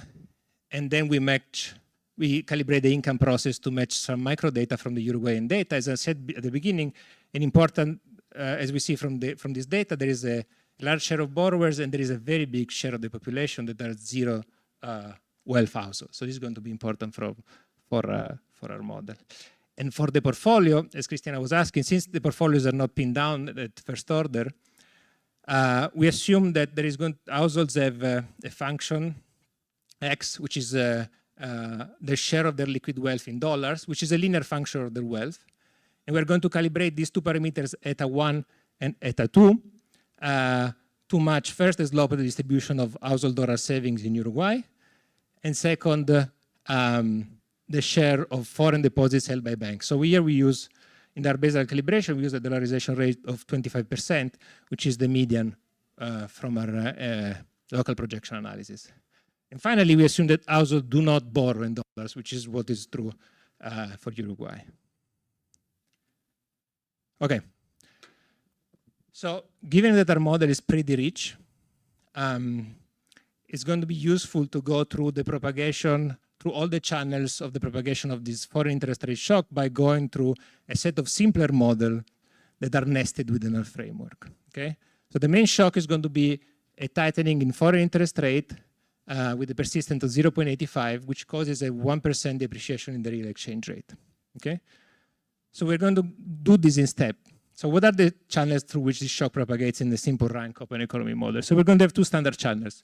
We're going to have the intertemporal channel, which comes from the fact that higher foreign interest rates increase the desired saving for households and firms, so they drive down investment and consumption, so that is a negative effect on output. But then there's going to be, on the other end, the standard expenditure switching channel, through which exchange rate depreciation pushes up net exports, and this can push up output. Okay, so there are these two opposing forces. So these are shocks. So the real exchange rate appreciates by 1%. Now, given our calibration of low trade elasticity and of DCP, we have the net exports go up, but by not much. Whereas on the other end, investment and consumption decline, and this second force dominates, and we have a small contraction in output. Okay. Now let's introduce banks in this framework. What happens? There are two extra channels. So first of all, we have a standard financial accelerator channel. And the idea is that funding costs go up, interest rates go up, asset prices go down, in this case capital, that's what I have in mind. So bank network declines and investment go down, and this pushes down output. So this is like an amplifying force. And this force is even strong if banks have a currency mismatch, because on top of that, the negative first effect on network, there is also going to be the negative effect coming from the currency mismatch. So if we look at the same shock in this model, in this rank model with banks, we see that now investment drops quite more, and so the decline in output is larger. Okay, and the idea is that there is a decline in net worth, and the spread on capitals opens up, and this drives a larger decline in investment. Okay, this is standard financial accelerator channel. Now, what if we take the Hank model without banks? So if we put heterogeneous households in our framework. So first, there is going to be this labor income channel, which is related to what Auclair and co-authors call the real income channel. It comes from the fact that given that output is going down in the baseline economy, we're going to have also a decline in the real income, in the real labor income for household. It comes from the fact that hours go down, wages go down, and also comes from the fact that prices go up and wages are denominated in local currency, so that we have the real labor income goes down. And so this is going to affect negatively the consumption of IMPC households. So this pushes consumption down. And then we have several other channels that are weaker, though. So we're going to have a Fisher channel because this devaluation is going to cause the devaluation of household debt. So this is potentially positive on impact. And also there is going to be household currency exposure, because here we have all these rich guys with dollars that are going to benefit from the devaluation. However, these guys have low MPC. So they're going to have a positive effect on consumption, but it's going to be small. So in general, if you put all these elements together in the red dashed line, we see that this labor income channel coming from the fact that output is contracting and labor income is going down causes an amplification in consumption. Okay? Now finally, let's go to our baseline model. So let's put all these elements together. So we have these two new extra channels. So the first one is what we call the borrowing rate channel. So now the declining bank network is going to cause not only the spread on capital to open up, but also the spread on households' loans. So this is going to affect negatively the consumption of IMPC households. And on top of that, we also have that the financial accelerator on investment is going to depress hours and wages and labor income. And even this is going to be detrimental for IMPC households.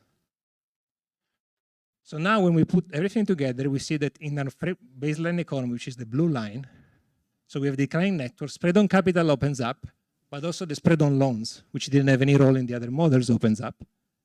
And the decline in investment is going to feed in lower labor income and in a much larger decline in consumption and output. Okay? And we can look at these effects by studying the behavioral consumption of different groups of agents. So here we have the constrained borrowers, the unconstrained borrowers, the zero liquid wealth and to-mouth agents, the unconstrained savers, and the capitalists that are just the 1%. And so we see that the bigger decline, and we are comparing the blue line, which is our baseline, with the simple length model without banks. And we see that the bigger decline in consumption is driven by the much larger decline in the consumption of high MPC agents that comes both from lower real labor income and from higher interest rates on their loans. Okay, so the magnitude of the effect of the shock is similar in our model as in the data. This is just the unconditional effect. But let me now discuss briefly the effect of dollarization. So what I'm doing here, I'm replicating the same exercise. The blue line is the baseline economy. And then I'm doing the same exercise by using different levels of dollarization. So the purple line is zero dollarization, red line is 10%, and the black line is 50%, so higher dollarization. So as dollarization increases, we see that the effect of the interest rate shock is amplified. And this comes from the fact that all the channels that I described below, the spreads and the labor income, are amplified as well. And interestingly, if we compare the effect of an extra 10% of dollarization in the model, the blue line, and in the data, which is what I showed you at the beginning of the presentation, we see that the magnitudes are fairly similar. Whereas if we do the same exercise with the rank model with banks, which is the red dashed line, so we see the model can get amplification of dollarization on investment, but it cannot get much on consumption. And importantly, if we take a Hank model without banks, which is the purple line, the effects would go the other way. You would actually have that consumption goes up more and more. And this comes from the fact that if you don't have banks, obviously giving dollars to households is going to insure them from the depreciation. There's no negative effect there. So this sort of tells you that the interaction between these two elements can be important for capturing this finding that we have from the data. Also, briefly, in terms of quantifying the different channels, we can do in this type of Hank models, you can do a sort of like a partial equilibrium exercise where you feed through the consumption block different prices from the model. And we see that the purple line is the effect of only feeding the borrowing rate channel, and the red dashed line is only the effect of feeding only the labor income channel. And we see that the labor income accounts for about 2/3 of the big decline in consumption, and the other remaining 1/3 comes from the borrowing rate channel. And again, you can see that the labor income account basically the main driver of zero wealth and to-mouth agents, because they don't borrow, they only have labor income, whereas the borrowing rate channel explains a lot of the fluctuation in the consumption of constrained and unconstrained borrowers. But if we do another type of exercise where we simply assume that the spread on loans is fixed, we see that the effect on the consumption is half as big. So here the idea is that in this exercise we're also capturing the feedback effect between the spread not moving and the labor income decline less. So this sort of captures the general equilibrium forces that come from the borrowing rate channel.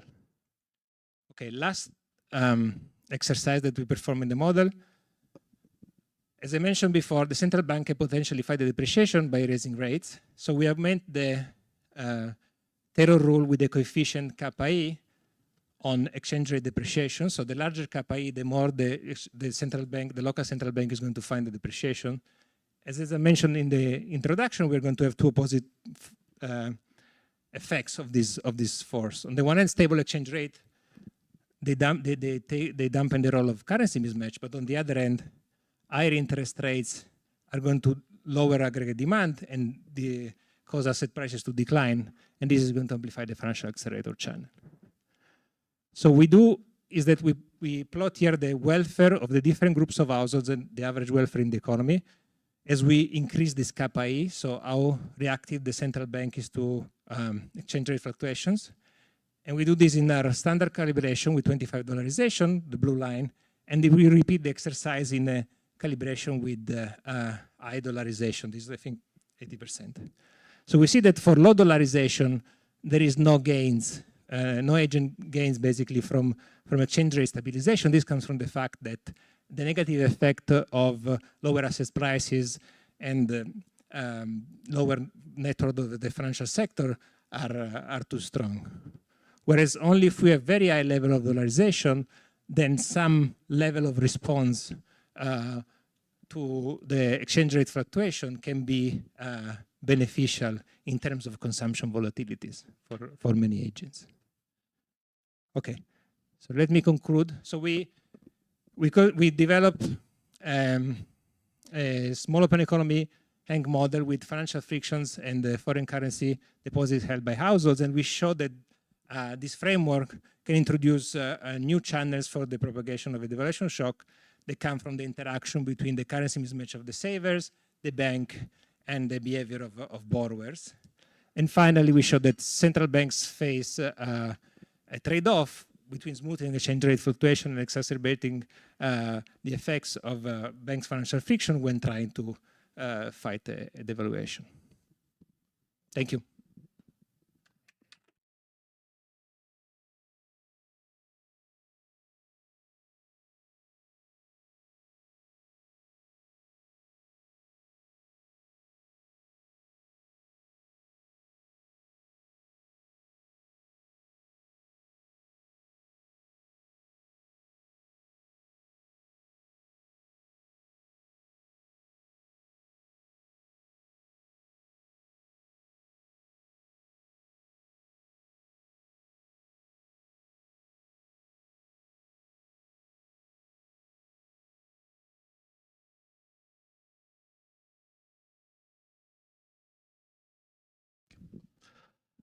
Yeah, thanks.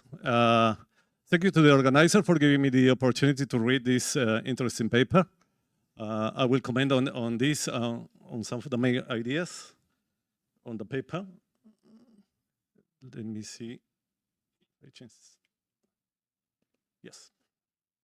Just a brief recap on the main ideas on the paper by Francesco and his co-author. They are trying to look at the effects of the depreciation of a local currency in an emerging market and see if there is an impact on output gaps or output cost of the depreciation. The main idea was that there is currency mismatches on the banking sector that will cause some decline in the bank's net worth that would affect the supply of credit and will amplify the effects on the economic activity. Then there is a larger currency hedging by wealthier households. There is a heterogeneity in the households, so the wealthier households will hedge on their FX risk, and that will amplify the effect on the output cost, on the output activity from the economy. Finally, they talk about the foreign exchange intervention, which they will have some welfare gains if there is a high degree of financial dollarization. And that large financial dollarization, they mention it's around 80%, which is indeed quite large. So we will comment on that a little bit later. there are some novelties on the paper which I like, which is they mention the leverage constraints on the banks. So actually from the question that you asked during the presentation, that's indeed something interesting because they are concentrating the currency mismatch on the banking sector. Through that mismatch, they have an endogenous spread on the interest rates, lending and savings rate. So through a borrowing channel, they will explain that the depreciation will amplify the effects because the banks will cut on their credit supply. But there is also some specific, an interesting feature, which is the heterogeneity on the households, which will also affect the output activity through this labor income channel that they describe on the paper, which is quite interesting. But one result that is surprising, I would say, is that the heterogeneity in the households will generate an impact on the poorer households, which are not directly exposed to the FX range, exchange risk, which is quite a novelty, I would say, on the results.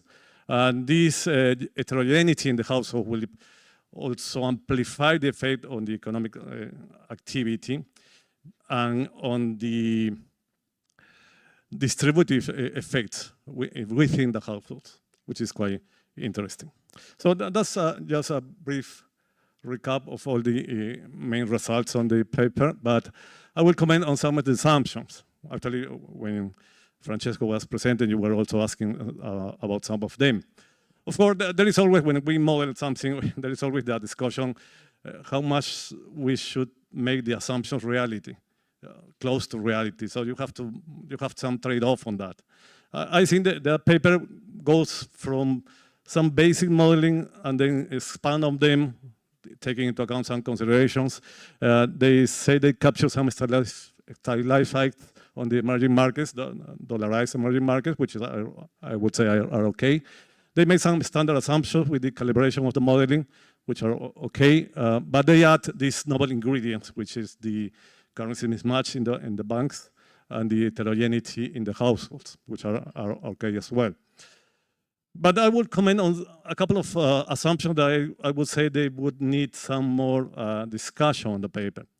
Actually, the one on the firms having the currency mismatch, they mention it on the footnote that they have studied that previously, and they now consider only in the banks the currency mismatch, which are okay, but because they refer to a previous paper on that, I would say that there would be better place in the text rather than in a footnote to consider that. Because if the banks are also subject to some macro financial regulation, they will not carry the currency risk.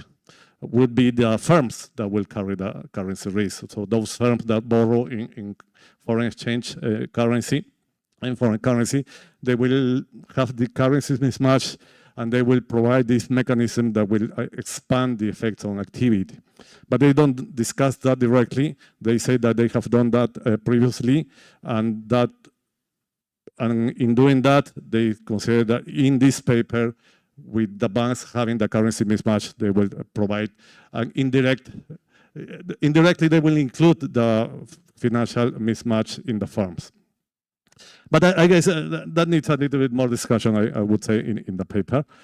And then another thing is that there are no specific channels for the non-resident investors in these emerging markets, because these non-resident investors will add some huge movement in the exchange rate, not necessarily only through responding to international financial conditions, but also to some local conditions.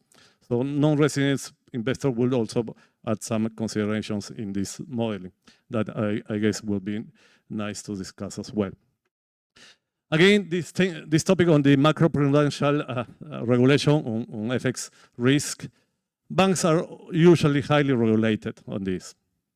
So there is an issue there, because if the main idea on the paper is that this currency mismatch is placed on the banks, but if these are regulated so that they don't carry that much financial risk or foreign exchange risk, then what about the effects?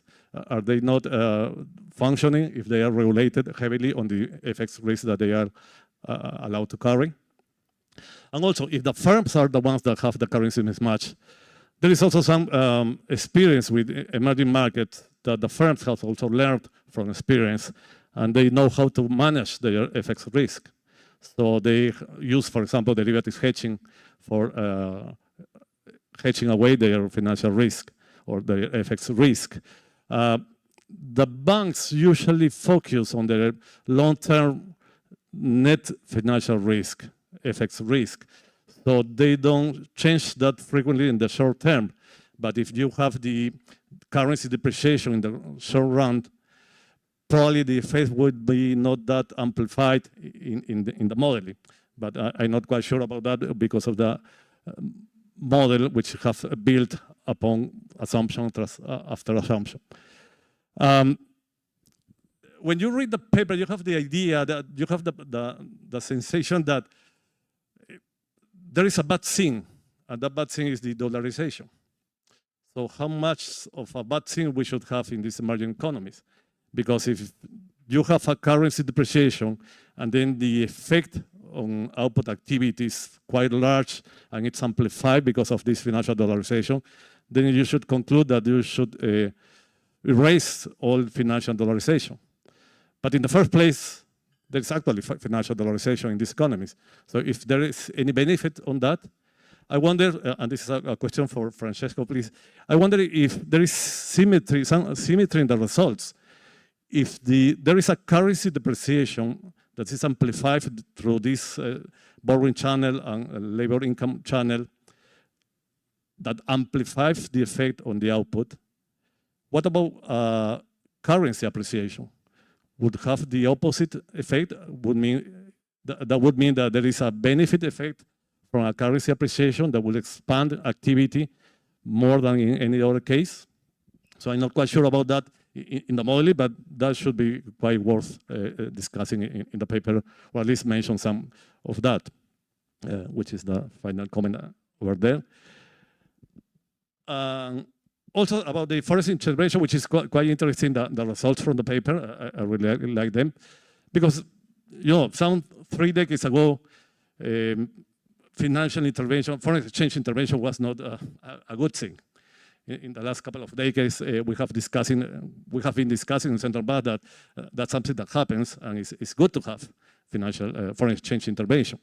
So the paper concludes that there is a some degree of foreign exchange intervention that could be worth having, especially if there is a high level of dollarization. But that's 80%, which is quite large indeed. So many other countries that have a lesser extent of deposit dollarization intervene in the markets, in the foreign exchange markets, and that could probably argue, we could probably argue that that's something that it's beneficial to those emerging economies. There is no distinction between the type of intervention that central banks have, whether they intervene on the spot market or they intervene on the derivative markets. That could add some specifications to what is beneficial from that. There is a discussion about the threshold that we should keep intervening in the market, so that's also something interesting. And just some concluding remarks. The key issue is here who holds the FX risk and how they hedge away the risk if that's the case. It's either the central bank, it's either the banks or the firms or even the households. I think that for that, we have experience, or these agents have the large experience in the recent years about that. So let me conclude with that. Thank you very much for the attention. Thanks a lot.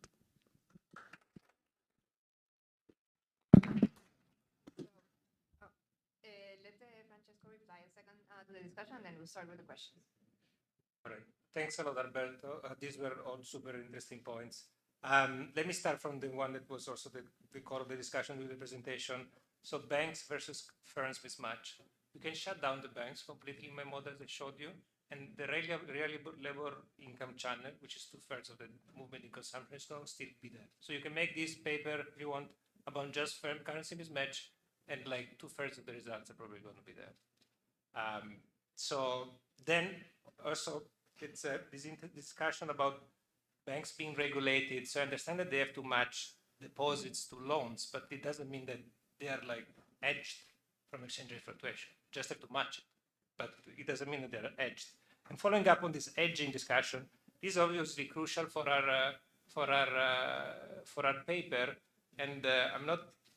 I mean, probably the people in this room know much more about than me about like FX hedging in Latin America. But from my understanding, firms don't do much FX hedging. So I thought, like from the few papers that I read, FX hedging is sort of rare.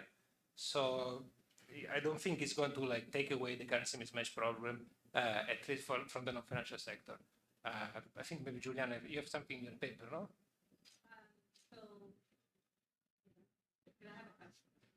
Okay, sorry. Let me see. About the asymmetry, that's a very good point. So given the way we're solving the model, it's true what Alberto said, that like an appreciation would be beneficial with currency mismatch, but it's possible that the negative effects of the currency mismatch are non-linear. If you think that this financial constraint on banks, they're not always there. Like you have like some extra effects like bank runs or this type of financial panics that give you like extra effects in bad time. So the asymmetric question is obviously very valid. They are symmetric given the way we solve the model, but they don't have to be. And FX intervention, that's something that we definitely would like to look into. We'll be happy to chat about it later. So I was going to say, it does matter. Like banks are not mismatched. So there's a paper by Tobal who talks about all the capital requirements. And this is not only in Peru, which I know they're not because I have studied it, but across all these dollarized economies. It does matter where it's coming from. So what happens is you have deposit dollarization. It gets pushed through to loan dollarization. So it's true that the banks are going to be passing through that risk to firms. That doesn't mean you should shut off banks. Because what my work, theoretically and empirically, with Liliana has shown is that the ability to allocate credit in dollars or foreign currency that allows firms to finance at a cheaper rate and then increase their investment is going to be crucial, or whether or not they can handle a depreciation. So what I want to say is that the allocation of these loans is going to be crucial to see the impact of it. So banks are important, but banks are not mismatched. And it's true, firms are not going to be hedging with derivatives. I know that in many countries they don't because it's very costly and they don't understand exactly these instruments well. But it doesn't mean that they are fully exposed as long as you have a good bank that is able to allocate efficiently these loans to those firms that are able to handle that risk and are able to finance at a cheaper rate. So I'm going to echo what the discussant said, that placing dollarization or foreign currency loans as a bad thing off the bat, it's not okay. In the particular case of Uruguay, yeah, the capital requirements depend on the currency mismatch on the bank's balance sheet, but they also assess the credit risk of the bank because of the currency mismatch of the borrower to take care of what Juliana was saying. And but this is, this is, and in some way, I think that you can look at the data on the banks and the corporate sector, but it's not easy because, for example, I was just talking to him, like typically banks have a restriction that they can lend in dollars to produce to exporters, but then the exporters have liabilities in pesos as well because they have to pay wages. So they might be, so these exporters might be, as your rich people, even if they have a debt in dollars, maybe the revenue in dollars that is not in the balance sheet, but it's the cash, the future cash flow, is hedging that debt. And then they might have a positive effect on their net worth because of the devaluation in the same way as your rich households. So, okay, so we had this in the model, that's actually the point raised by Claire, due to DCP. So when you have like, this is the export in dollars, like the firms his profits, they all go to this rich household, the top 1%. So if you, Yeah. if you remember, I don't know, probably it was too fast, but like Yeah. dividends, like the profits for this household also go up. Yeah. It's like what O'Clair and Cotters call the profit channel. But given that we dump them, give them to the very rich guys, they don't have much aggregate effect. Yeah. In terms of the bank regulation, from what my understanding is, the discussion is that capital requirements are going to be adjusted. So let's say that this is going to play a lower leverage for bank. And we're using like quite a low leverage as well. But then this is going to be the actual exposure is going to be there. So the capital requirements, they're only macro proof. They can tell you like the leverage is to be lower, and we have like a leverage. No, but I would check the data. Yeah.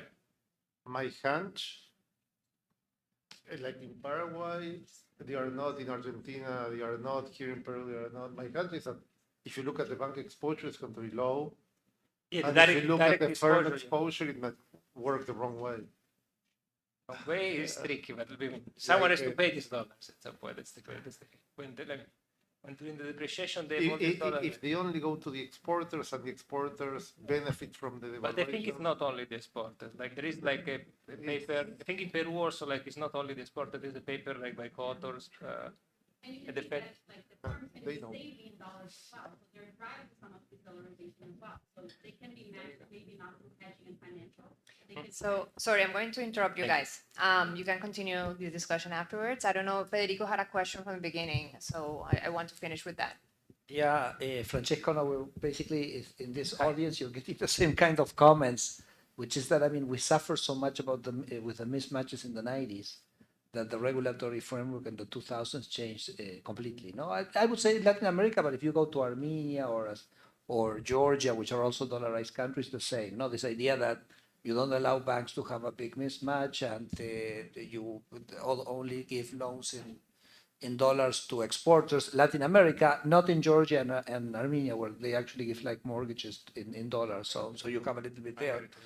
But so we have this feeling that this mismatch thing, at least in Latin America, has been a little bit contained. Now, if you shut the banks in a theoretical sense, okay, which is I think what you meant, if you look at Argentina, for example, the Argentines have 1 GDP of savings abroad. And because everybody buys dollars, the ownership of dollar assets is actually very spread out throughout the different heterogeneous agents in the economy. So, I mean, you may want to think a little bit about that in the sense that you have actually the society is very long dollars, and you have like a huge positive net wealth effect for those dollar holders. You don't need to answer. I mean, it's just general comments on. No, of course. Like obviously, like it's possible that these problems become less severe over time. That's totally the case. Our point is mainly like to highlight new channels of the internet, and also like something that can help this big decline in consumption with monetary policy shock, which is something sort of new, and there's a possible channel that can help explain that. But we don't make any statement. It's totally, completely possible that these channels become weaker over time. I'm not making it like a trend statement. That's totally possible. Thank you. Thank you very much.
Okay, so we're gonna get started.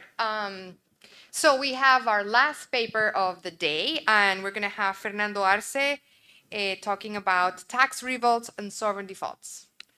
Thank you very much, Cristina, and thank you very much for including this paper in the conference. I know I'm the last person between you and dinner, and this paper is about conflicts, but don't take the conflict with me. Let's keep it on the paper. This is with my co-authors, with my colleagues at the Chicago Fed, Nicholas Verkin and Jan Morgan, who's an excellent array we had. So usually we observe that when countries try to change the tax code or perform a fiscal consolidation, there are large protests that follow. Like a very recent example was France, but we have observed this in a lot of countries, and especially in a lot of emerging economies. And countries that tend to care about fiscal consolidations are countries who also tend to default as well. So the sovereign default literature has explored the effect of this, of a lot of political concerns, but the specific role of conflicts and social conflicts and protests hasn't specifically been studied, and this is where this paper fits in. Why look at protests and not just focus, let's say, on elections when we're thinking about sovereign risk? There's a few qualities that protests have that make it particularly interesting. They could interact with sovereign risk in multiple ways. One of them is the frequency.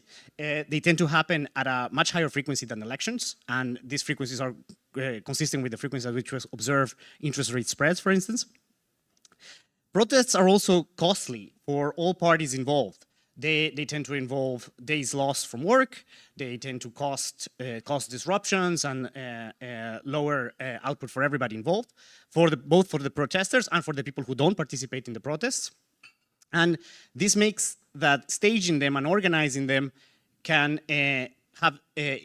create strategic considerations, both for the organizers and for the government who may be trying to change the fiscal policies that it wants to implement to try to prevent policies, basically being constrained politically by the streets. Moreover, there is also empirical evidence, both from emerging markets and from the US, that governments that tend to have a lot of protests and demonstrations during their tenure, they don't win re-election. They tend to become less popular, and we're not claiming causality in either direction. We think these things may be going in all of the directions, and the model is going to be able to study all of the potential causations and correlations that can happen between protests and sovereign risk. So, but because they change the re-election prospects of the government, they may also be very important for foreign lenders who may be thinking who's going to be in power and who's going to be making the default decisions in this country in the future. So what are we going to do in this paper? We're going to take the standard Arellano-Itungosovic model. We're going to add a few features. We're going to add the heterogeneous workers framework and nonlinear taxation from Heathcote and co-authors, commonly known as HSV. And we're going to also embed a political economy model of civil conflict dynamics that is inspired by the work of Acemoglu and Robinson, and in which agents are going to be able to respond to the government's fiscal choices by organizing protests against the government. We're going to calibrate the model to Argentina between 2015 and 2020 during the presidency of Mauricio Macri. This is a period in which there was a lot of protests. And what are we going to find? We're going to find that, as in the data, political and fiscal crises tend to go hand to hand, meaning that periods of political upheaval and protests tend to happen at the same time as which spreads are rising. The model is going to be able to replicate that feature from the data. We're also going to find that protests can increase default risk by making more likely certain political transitions that tend to coincide with defaults. Specifically in the model, it's going to be a transition from a right-wing party to a left-wing party that's going to start its tenure by immediately defaulting on the debt. I'm going to try to understand why that happens in the model. We're also going to show that protests can also lower default risk because they can actually act as a deterrent for a government if they tend to happen more during defaults. Basically, a government concerned about staying in power, if it anticipates that defaulting is going to trigger more protests against him and could potentially kick him out of power, is going to be more careful and may decide to stay on the contract for a little bit longer, which could potentially lead to sustaining higher levels of debt and lower spreads. There's obviously a very vast literature on sovereign risk and political risk that was started by Leonardo and co-authors. The original literature focused a little bit more on models with representative agents. And relative to this literature, we're going to introduce a redistribution motives. The different parties in power are going to have different preferences for redistribution. And we're also going to deviate a little bit from this literature by assuming that the two parties are going to have exactly the same discount factors and the default costs. So whenever we're going to observe different tendencies to default by parties, these are not going to be driven by exogenous differences in preferences for default or discount factors, but by other considerations that we're going to explore a little bit more. We're also not the first ones to obviously think about inequality and political risk. The original Quadra paper of 2008 had heterogeneous agents, but it was much more a pie splitting problem. And we are going to introduce this efficiency equity trade-off in which the government is going to be able to redistribute, but splitting the pie in a more equitable way is going to mean a smaller pie. And that's going to have important implications for sovereign risk and for the interaction between political turnover and sovereign spreads. We're also going to introduce standard features of quantitative features of sovereign debt, such as long-term maturity, and which are going to matter when we're thinking about the tenures of different governments that tend to be more than one period, which also matters for when you think about political turnover. And yeah, relative to the political economy literature on macro impacts of regime change, we're going to keep the focus on sovereign debts, on sovereign spreads, which is something that this literature hasn't looked at. Okay, so what about the empirical evidence? Well, we're going to start by doing what the literature does, and we're not by no measure the first people to do this. We're going to look at this International Country Risk Guide, which is a think tank that provides this index for investors who may be interested in investing in emerging economies. And this think tank tells them, okay, this is the country risk, this is how likely we think that this is what how we're assessing the political situation in the country, how unstable the government is. Some of their sub-indices are government stability, internal conflict, external conflict, exactly the type of things that we're looking at. It's important that this index, they don't tend to look at financial or economic conditions. They have another index for that, but this one is all about politics. This index exists for across countries, and also has been found by the literature to have a significant effect on spreads even when we control for fundamentals. And we're going to replicate that result. We're also going to build our own data set. We're going to build our own data set for Argentina, looking at this data set of newspaper articles compiled by Dow Jones Factiva. We're going to scrap in the newspaper's articles for keywords like protests, strikes, revolts, and we're going to keep manually only the protests that are related to economic conditions, either tax reforms, fiscal consolidations, or in the case in Argentina, usually protesting against inflation and things like that. And we're going to also compile how many protesters the article estimates were involved in protests around that period. So what do we get? Using the cross-country evidence from the political risk, we find exactly what the literature has found. That even when you control for external debt to GDP, the current account to GDP, reserves, growth, and the primary balance, this political risk index is still significantly explains part of the spreads. We also try with different fixed effects, and as I said, this is something that there are other people in the literature has found. Another way of looking at this is if we focus on an event analysis. Basically here, what we're doing is we focus in an episode in which this index of political risk increased by more than one standard deviation, and we looked at what happens with the spreads. We see that the spreads also tend to go up at the same time. So this is the notion that political and fiscal crises tend to go hand to hand, and we're going to try to build a model that can speak to these facts as well. Can I ask a super quick question? Yes. Is this something like, say, when you're getting close to elections in the US, does the index go up? Is this something else going on? Or it's just more about... No, so usually, in fact, political risk tends to go down just before elections, because what they are assessing is how unstable the government is going to be, or how likely. This is not the thing. Okay. This is not transitions, but Okay, so what about our new data set? So this is our new data set at the quarterly frequency for Argentina between 2007 and 2020.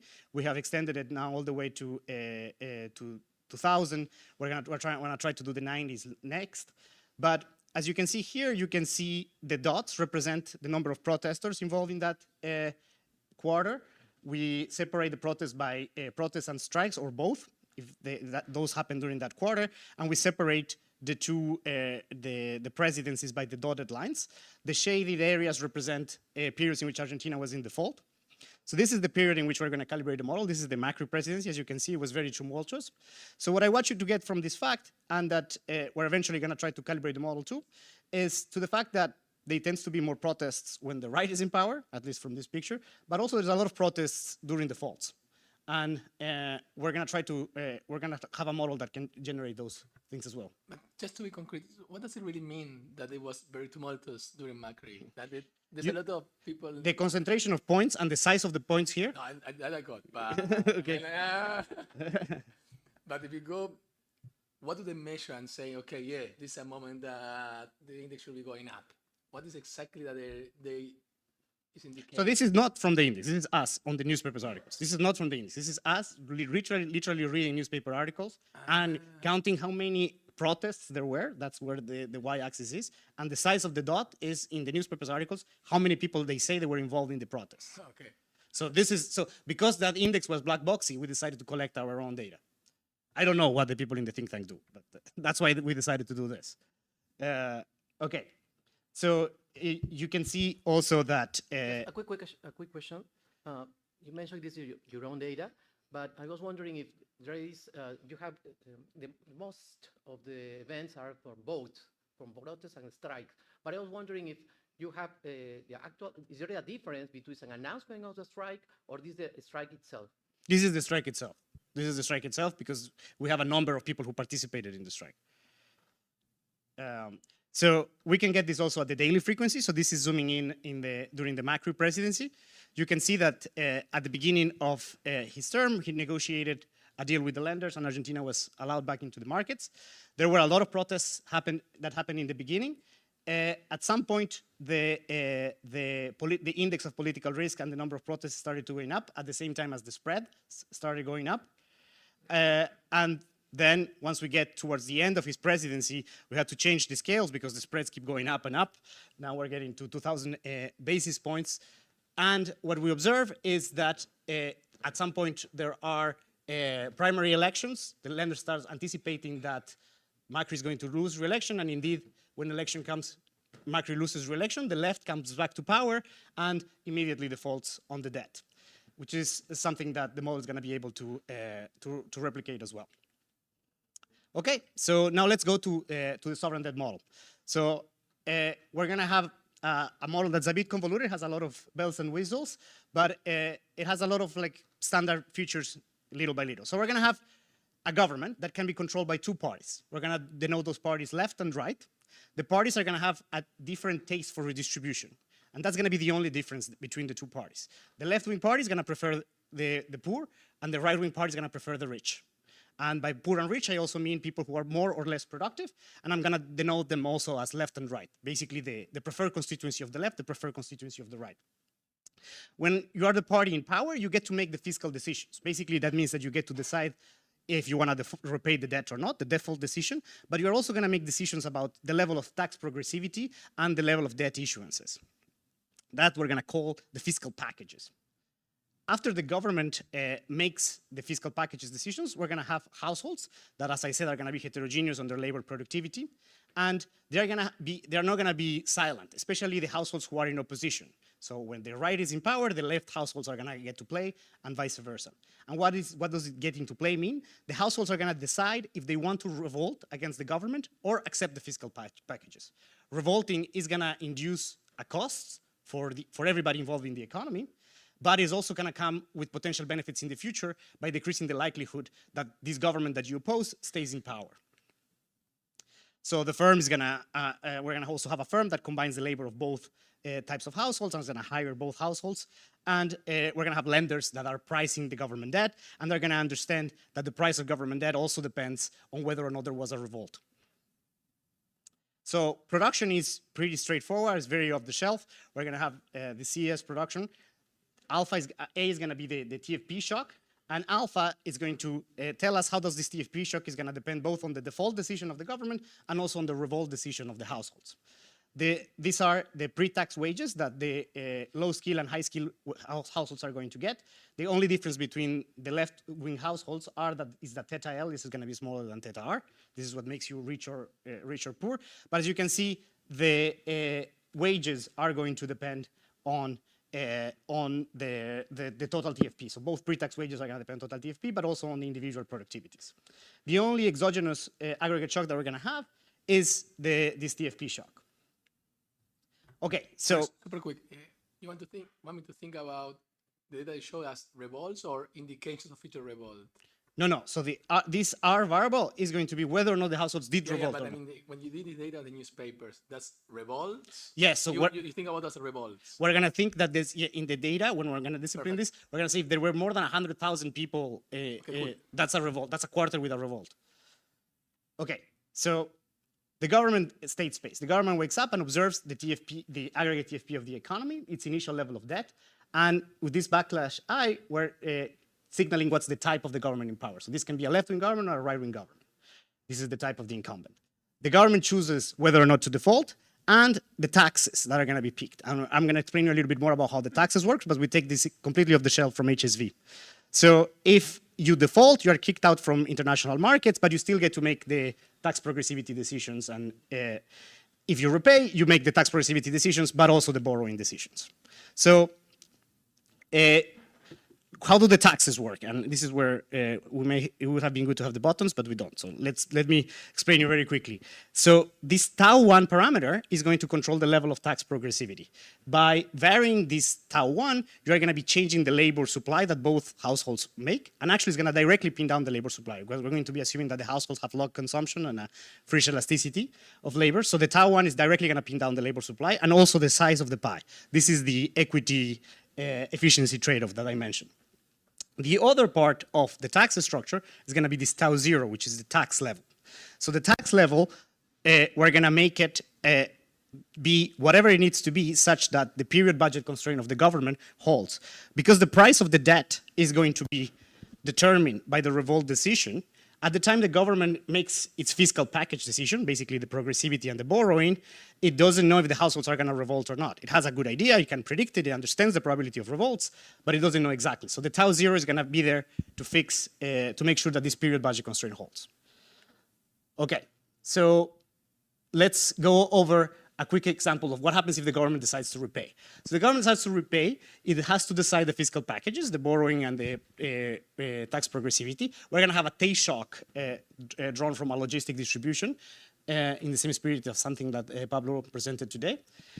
And the fiscal packages decision plus the aggregate shocks are going to be combined into this variable, aggregate variable SH, which is the aggregate state that the households are going to observe. And this aggregate state is going to determine what's the probability of a default, the probability of a revolt. The government is going to understand that different fiscal packages involve different probabilities of social upheaval on the streets. And it's going to take that into consideration when choosing the fiscal package. Okay, so taking the expected probabilities of revolt, the government also takes into account its own welfare weights. This is the welfare weights that a government of type I has for households of type J. So both parties are going to care about both types of households, but the right-wing parties are going to care more about the right-wing households. So this is the static utility that the households of type J are going to get when the government makes the fiscal policy decisions involved with SH. And the static utility also is going to depend on the revolt decision. And of course, there's also going to be continuation values that are going to depend on the fiscal decision and on the revolt status. So we're going to try to unpack now this the current period utility and the continuation utilities for incumbents of party of type I. So suppose the government repays and the households decide not to revolt. Well, in that case, production takes place normally. We just use the TFP shock that we got. The wages are high. The pre-tax wages are high. This is the static utility the household get. No? So it depends on the tau1 the government picked, and we use that tau0 for the households for the aggregate tax level. So if there's a stability, the probability of the incumbent staying in power is going to be given by this pi r0, which is the probability of staying in power when there is no revolt, and that's going to be higher than the probability of staying in power when there is a revolt. So, okay, what happens when there is a revolt? TFP is going to be penalized by this red component, so pre-tax wages are going to be lower, but there's going to be a higher chance of a political turnover. The probability that the government stays in power is going to be lower next period. That's from the point of view of the households, from the point of view of the government. From the point of view of the households, when they are making this revolt decision, they're going to be comparing the value they get from revolting versus the value they get from accepting the government's fiscal package. On top of the aggregate states of the economy, that revolt decision is also going to be driven by this Chi shock that's also going to be taken from an extreme value distribution. That's going to mean that, and it's not observable by the government ex ante, which explains why the government only knows the probability of a revolt, but doesn't know exactly whether or not the households are revolting or not. So from the point of view of the households, revolting involves a cost today because of this drop in wages that we explained, and there's also going to be a different tax level that could potentially be negative for the households. But it involves also a potential gain because the party that you like is more likely to come in office next period, and you may value that. You may value that for your period utilities next period, you're going to be using the policy functions of the party that aligns with your interests. Other than that, the equilibrium is going to be standard. The lenders are going to be internalizing all of these things and understanding what are the default rules and the borrowing choices of whoever is going to be in power next period. Okay, so moving to the quantitative analysis, we are going to measure tax progressivity in Argentina following exactly what Heathcote and co-authors did for the US. We're going to try to match that average level of progressivity in Argentina. We're going to take the political affiliation by parties, meaning classifying which party was right-wing or left-wing from this data set compiled by the IDB. And we're going to take also some parameters from the literature that focuses on Argentina. So the calibrated parameters are going to be the standard ones at first here for the sovereign debt literature, the discount factor, the variance of these state shocks. So as you see, we're going to pick small variance of state shocks. These are mostly done to simplify computation. We're going to also have an issuance cost on debt to avoid the extreme dilution problem that was mentioned before and that was discussed a lot by Juan Carlos and Leonardo. And we're also going to have standard quadratic default costs. To match that, we're going to do exactly what the sovereign literature does: external debt, standard deviations of external debt, the spreads, and also the default frequency. What about the new stuff? The new stuff is going to be the political economy part. This is going to be the welfare weight that a right-wing party has for the right-wing households. It's going to be 75%. The welfare weight that for the right-wing households that the left-wing party has, it's going to be a little bit moved. It's going to be 0.20. And we're going to have also the household state shocks and the revolt costs. The revolt costs, we're going to model them on the baseline calibration to look like the default costs. So we're going to also introduce these convex revolt costs, and we're going to make them have exactly the same. I mean, in the calibration, they're going to end up having the same features as the revolt costs, as the default costs, meaning that lower periods of TFP are going to be associated with lower revolt costs. So revolts are going to be an inferior good in that sense. We're going to see that the specific specification of this is going to matter a lot for the results, and we're going to try to play around with other revolt costs. To get these parameters, we're going to try to match the share of income that goes to the right-wing households post-tax and pre-tax, the average level of tax progressivity, the frequency of revolts. This is where we use our data on the bubbles to try to say whether or not there was a period of revolt. And also the share of a right-wing government in power. This we're going to go all the way to the Menem presidency. That's why it's closer to 50-50. Because if you just focus on the last 20 years, it's mostly the left. Yeah, but we're closer to 50-50 if you go all the way to the 90s. So this is that's the calibration. This is the validation. This is not something that we targeted, but we can perform. We can conducting the model a similar event analysis. Basically, we look at this probability of revolt, as the political risk. We identify episodes in the simulation at the ergodic in which there is an increase in the probability of revolt, and we say, and we look at, okay, what's going on with the spreads around those periods of political instability, and we tend to find that, that these things are actually going hand in hand as well, even though we're a little bit overshooting the data on this calibration. We also have matched the regression results when we feed the data, and I could show you that if I could press the buttons, but you will just have to trust me for this one. You have a question, Nico? Okay, so what's going on? Let's try to understand, to unpackage the model and understand all of the, how are these mechanisms interacting. So here you have a plot of at the ergodic distribution of the tax progressivities that right-wing parties and left-wing parties are going to impose on average. And we see that this is all exactly as we expected. Left-wing parties are going to be doing progressive taxes, and right-wing parties are going to be doing regressive taxes. This is exactly as we anticipated, but this is going to have an impact on the size of the pie. Basically, right-wing governments are going to have a bigger output because they're willing to do more regressive things, and that's going to allow them to have a bigger Y, basically a bigger output. Because they have a bigger output, they're going to be able to sustain a higher level of debt. So this is the distribution of debt at the ergodic by party, and you see that the right-wing parties are picking higher levels of debt. Remember that the parties have exactly the same betas and default costs. So the fact that they are choosing different levels of debt is mostly driven by what's going on with the progressivity. We also look at what happens with the defaults. So this is, again, is at the ergodic distribution. This is how much time the model spends under repayment, the 0, and this is how much time the model spends under default. This includes also the period of re-entering the market. So we get that parameter from Matti's work with Juan. We also look at what happens with the revolt decisions based on whether or not you are under repayment or in default. And I want you to get 2 takeaways from this.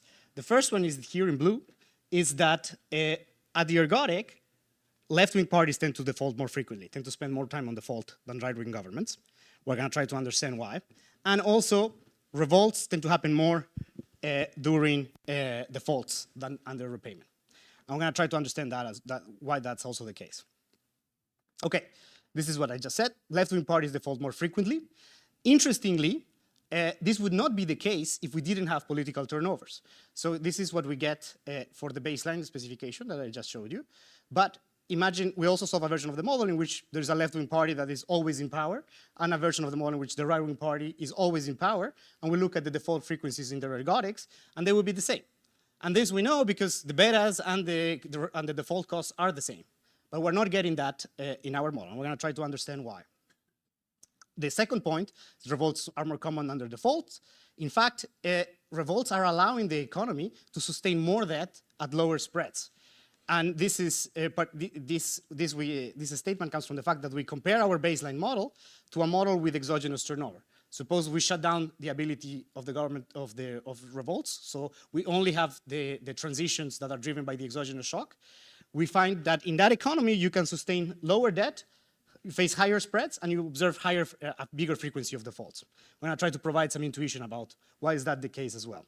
And of course, in that economy, you would have exactly 50-50 chances of households being, right-wing parties being in power. Okay, so the first point, why does the left default more? So to provide intuition for this, we consider this very basic and simple 2-period model. You have linear consumption, there's no initial debt, that is 1 period, and this is the default decision in the next period. So this is the value the government gets if it decides to repay, and the only shock in the model, why is going to be kept constant, is going to be this default cost that's going to be drawn from a uniform distribution. So this parameter delta here is going to be the probability of default. And B star is going to be the optimal level of borrowing. As you can see in this setup, if you had 2 parties, one party called R and a party called L, that one of them gets YR, the high endowment in both periods, and one that gets YL both periods, they would both default at the same frequency. They would have exactly the same probability because they have the same beta and they face the same R. They would just make different borrowing choices, but they would both default at the same frequency. Now, so as in our model, if we had permanent types, the default frequencies would be the same. But suppose that you introduce a probability alpha that there is a political turnover. There is a probability that today a left-wing government is in power, but tomorrow a right-wing government will be in power, and vice versa. And the probability of the turnover is this parameter alpha. And I tell you this in advance at time 0. Well, what happens? So here, the dotted green lines is the z's for which you default. Above the z, you default, both parties default. So you can see with permanent types, the green lines are exactly aligned. But with a political turnover, we have different default sets. Different default sets that depend on whether or not the left stayed in power, so this is gray, left, and whether or not we have a turnover from the right to the left. So when we have a turnover from the right to the left, what happened? The right decided to borrow a little bit more than what could potentially be sustainable for the left. And when the left takes in, they decide that that debt is too high for them, and therefore they default. This is what Leonardo and Juan Carlos sometimes called a political default. The right decides to take that gamble when the probability of turnover is actually low. If the probability of turnover is actually high, then we have another type of political default that actually tends to happen when the left is in power and it stays in power. If the left is in power and there is a high probability that the right is going to come in power next period, well, then the left decides to gamble and say, I'm going to borrow more, and you guys shouldn't worry too much because it's very likely that the right is going to be making the default decision next period, and those guys are going to repay. And when that doesn't happen, you have a bigger default set. So here you can see that even in a setup in which the preferences are the same, you can have these differential sizes in the default rules that are coming from the political turnover that wouldn't exist without that. So we go back to our model now and we simulate at the ergodic distribution what happens when we have a transition from a right-wing government to a left-wing government. And we look at in the sample how many, and we keep you in the sample as long as you haven't defaulted or you haven't been overtaken by the opposing party. And you can see that 20% of the left-wing transitions in the model begin with a default. And a very small fraction, less than 1% of transitions on the other direction do. So the model is generating these left to right transitions, and we think this is one of the ways in which revolts could potentially be increasing the likelihood of these transitions and therefore increasing sovereign risks. The other point, and I'm going to have to go briefly because I'm running out of time. We also see that in the model, we run again the same simulation exercise. We simulate a bunch of periods. This time we keep you in the sample as soon as you have defaulted.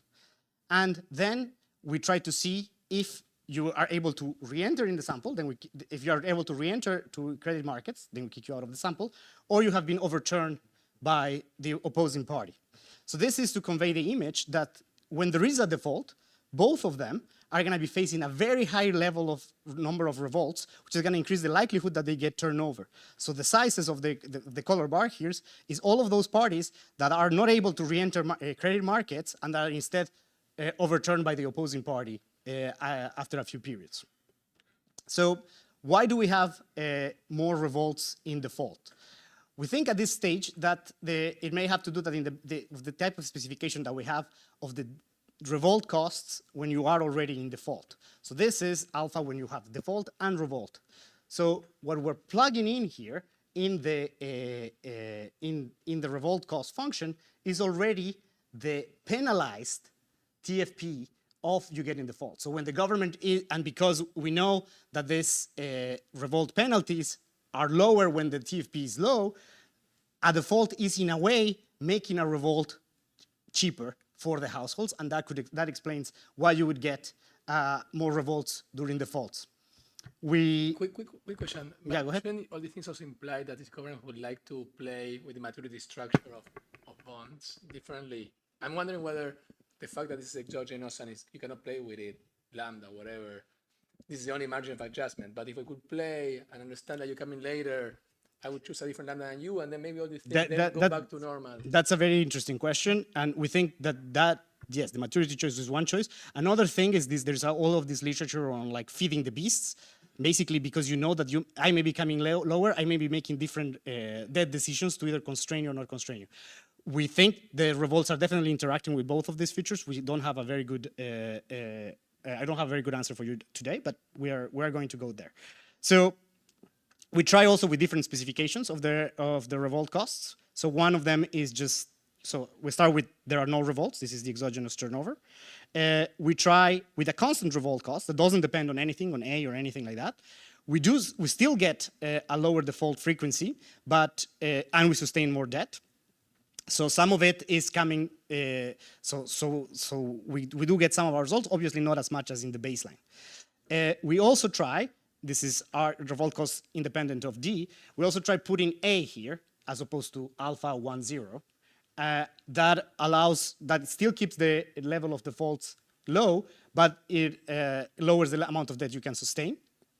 We also shut down the ability to revolt either in repayment and in default. Basically, you allowing only for revolts and repayment or only in default, and that has dramatic consequences. If you only allow for revolts in default, you can sustain a lot of debt. If you allow for revolts only in repayment, then it's the opposite. You can sustain very little debt, the spreads are super high, and there's a very high frequency of defaults. The baseline is somewhere in the middle, but it is coming from this fact that both revolts happen at periods of low TFP, but also the decision of default itself may be lowering the cost of a revolt. So to conclude, this is a quantitative model of how social conflict can impact sovereign risk and political turnover. The model is able to replicate this positive association between political and fiscal crisis that we observe in the data. We tend to see them together as well in the model. The model also generates that left-wing parties exhibit higher default rates than right-wing governments, and this is interesting because we don't make an assumption about them having different preferences for default or discount factors. We also find that revolts are more common during defaults. The relationship between revolts and sovereign risk is complicated. There are two opposing channels. On the one hand, revolts can increase the likelihood of political turnover and therefore increase the likelihood of a right-to-left transition. At the ergodic, I didn't have time to say this, but we have a 10% of right-wing governments that end when there are a lot of protests, and that left-wing and are followed by a left-wing government that immediately defaults on the debt. And this coincides a little bit with the story about what happened at the end of the Macri presidency. But we have this opposing force that by lowering the cost of revolts during defaults, revolts can act as a punishment to incumbents who decide to default, and therefore can allow the government to sustain higher levels of debt. And that's all I have. Thank you very much. Thank you, Fernando.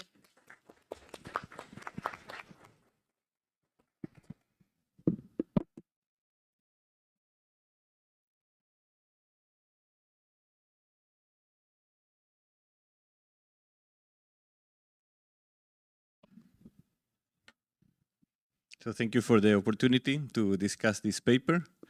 My slides, should I?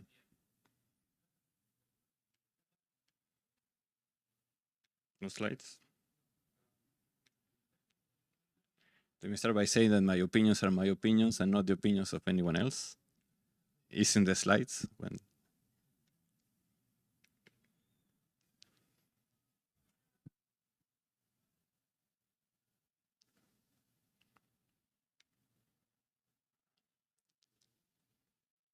Okay, thank you. Okay, I can see them here, but you cannot see it there. But you can see it in the screen. Okay. So this is it was a very fun paper for me to read. I started thinking about politics, and that's how I came to think about defaults, and I've been thinking about defaults lately. So it was a good opportunity to come back to politics in a way. So this is a default model. We have already seen a couple of default models before. What is new here, if you want, is that there are two types of consumers, low productivity and high productivity, that you can also think about left-wing and right-wing consumers. The government will choose the progressivity of taxation, and progressivity has a cost, a productivity cost. And then we're going to have two types of government. The left-wing government is going to give more weight to the utility of the left-wing consumers. Because of that, it's going to choose more progressive taxation. And what is the other novelty in the paper is that consumers can choose to revolt. And revolt has a productivity cost, but will increase the probability of government turnover. Okay. So the first prediction in the paper that you just saw is that the left is more likely to default. Okay, and this is in a way coming endogenously in the model. So I'm gonna have a lot of comments like this. The paper is very rich in predictions, and I would like to see like a deeper discussion of the data about these predictions. So is it true in the data that the left is more likely to default? And how predominant is that we have defaults by left-wing parties, okay? So part of the reason why the left is more likely to default is because productivity and thus the cost of defaulting is lower with a left-wing government. And again, I will ask if this is true in the data. For example, the model, well, I'm not sure it was in the presentation, but in the papers, they say that under a right-wing government, debt to output is lower, but gross debt is higher. So is this true in the data or not? There is an alternative theory of what happened with growth in the data, and the idea will be that what a populist left-wing government will do will be to sacrifice future growth in favor of current growth. So then growth will be higher with the left-wing government, and then when the right-wing government comes, it has to implement austerity, and austerity is bad for growth, and then growth will be lower with the right-wing government. And with the cost of default, we usually assume this could be a problem. So I think most of this is in a paper by Scholl that Christina invited me to discuss 2 years ago. So that's how I remember. So the paper could be more clear about what is new in this part. Okay. Also, the model presented in the paper is a model of political identity. So you have left and right consumers, left-wing and right-wing consumers, and left-wing and right-wing governments. And the consumers always vote for the government, or they always prefer, well, I don't know because it's not very clear, but the idea is that it's assumed in the paper that they can only revolt against the other party. So the paper, I also would like to see more about the role of this assumption. So there are other ideas of how government turnover comes about. So the model is a model of political identity, but other people think that maybe political turnover is not about this identity voter, it's about the swing voters or the independent voters. And maybe the swing voters, they make decisions not based on the identity of the party, but based on the economic performance of the government.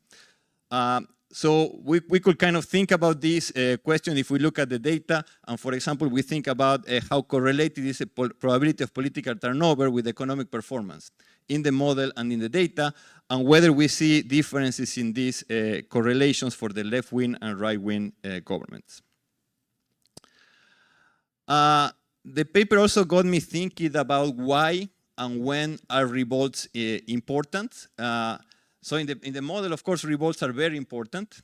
And what you have in the models is that the revolts will affect the spread. Is that true in the data? So when I look at all the revolts you just saw in the presentation, many of the revolts you see there, I think had no effects on the spread. So how often the revolts or the announcement of revolts, as someone asked, have effects on the spread and political turnover? Could be important for the calibration of the model. So maybe not all the revolts you have are the revolts you have in mind when you think about the effect of the spread. So maybe the best example of revolts that later, that happened before political turnover and a default is Argentina 2001. But again, if I think about that period, it's also true that there was a very poor economic performance and the government didn't have political power to implement the policies it wanted. So even in this case, I would wonder, did we see political turnover because of the revolts, or did we see political turnover because of the very poor economic performance? So if we think that the revolts are mostly done by these identity voters, right? Revolts will not really change the probability of re-election, will not really change my view. So these are voters that already voted against the government. So when I see a revolt by these voters, I'm not thinking about political turnover necessarily. So this will also be something to discuss, okay? Then I thought that traditionally the way I was thinking about this, and people were thinking about this in the literature, we were looking at polls. So this is an example, an old example of the Lula, the first Lula election in Brazil, and as Lula was doing better in the polls, the spread were increasing. So we were thinking about polls, and the papers is kind of make me think, or I think it's proposing to kind of replace polls but by revolts. So are polls or revolts the variable I should be looking at? I'm not sure. In Argentina, we have very particular primaries. So these are primaries that are mandatories for all the parties at the same time. So it's like a super good poll, right? So this is what happened in 2019. On Friday, before this good poll, we have the spread at about 900 basis points. And then on Monday, after the poll, we have the spread at 1,600 basis points, right? So the realization that we were probably going to have a change in government from right wing to left wing, say, increase the spread by 600 basis points. So this is another example of how polls may be important and how polls may behave when they give you information about going from right to left. That is what they have also in the paper. At the same time, this is in the paper. This is a transition to Macri's government. So this is going from left to right, and the spread declined more or less 200 basis points from 600 to 400. Okay, so going from left to right, we see the opposite sign. Spreads are going down. In this case, a smaller effect, but I don't want to compare the size. But these are large swings in the spread with opposite signs. So my next question is, should we be looking at average effects? So the paper presents us the case of Argentina, but then also looks at average effects. And the message for the average effect is quite different. So this is the figure we just saw. So when we look at the average effect, it may be that this political instability or political uncertainty has no effect for most countries, but it's very important for some countries. So when we look at the average, we may be mixing both. So what you see in this figure is that the effect on the spread is very low, it's 20 basis points, so much lower than what we saw for Argentina, and it's more or less the same whether we have a left-wing government or a right-wing government. And we saw for Argentina, it seems to have had the opposite effect. So the paper claims some success by mimicking this behavior in the data. So we have this symmetric effect with the left-wing government and the right-wing government, but again, looking at Argentina, maybe we should have opposite signs here. And then they say, well, this is maybe too much because in the data we have 20 basis points and here we have 100 basis points. But again, if I look at Argentina, this may be too little, not too much. Okay. Another result is that revolts are more common against right-wing governments. Again, I would like to see more about the data. So perhaps the main contribution of the paper is about understanding revolts. So I was thinking how we can understand this better. So my recommendation will be to compute what the default and the borrowing policies will be for the consumers. So these are counterfactual, but what would they choose? And maybe they're choosing revolts. Revolts are like a way of voting. They're choosing to revolt. They're willing to pay the cost of revolting when they see that the gain from doing so will be large. So I'm seeing I'm running out of time, so I will go very quickly. There is also this idea that revolt increase the cost of defaulting, and this results in higher debt and lower spread. This is for the same calibration, so I don't know how much should we care about this because we can always recalibrate the model. Something I will probably emphasize, there is this discussion that governments default too late because the cost of defaulting is higher than the cost of defaulting of the consumers, and this prolonged crisis. So maybe your model can speak to that. I think there are some imprecisions in the discussion of Argentina. So the idea that Macri won with a platform of fiscal consolidation, I'm not so sure. I'm not so sure how you define austerity. So probably you could do something like looking at the structural fiscal balance. Using this index of political instability, so the index have the same value, I think, in 2016 at the beginning of Macri's government, when people thought he was very likely to be reelected, and also at the end, after he lost the primary. So I don't see much that this is reflecting political instability. Global factors in 2018. The idea that the 2020 government was promising austerity, they started by suspending the indexation of pensions. So I'm not sure this is true. And this makes me think about what is really the difference between left wing and right wing. I think I'm out of time, so I would like more description of political defaults in the data, some more details about the calibration. Then you have taxes in the title, but is tax the right instrument to think about difference between left and right? I'm not sure. And let me sum up because I'm out of time. I think it was a very nice paper. I have probably too many questions. Not all the questions are meant to be answered in this paper. Thank you. Thank you. Fernando, quick reaction. Like some questions. Thank you very much, Leo, for great comments. I don't think I can give you an answer to all of your questions, but I'll try to give an answer to some. So relative to when the left and the right are in power, it's not productivity that is different. They actually have the same productivity. It's output. They make a different decision about the amount of hours that they want both type of actors to play, and that's what increases the size of the pie. So you are right that we and on the model is very straightforward. We just have this tau1 parameter that is capturing the tax progressivity, but what we think is in the data, it's also capturing what were the different subsidy decisions that both the right and left-wing governments were making, and those were going in that direction. Macri was lifting the subsidies to electricity, and the left came into power saying we're going to restore those subsidies. On terms of the spikes about the average relative to the countries for which this matters a lot, I think you're absolutely right, and we should probably keep the focus on countries for which this is relevant, and this is definitely something we're going to do. It's a fair comment and well taken.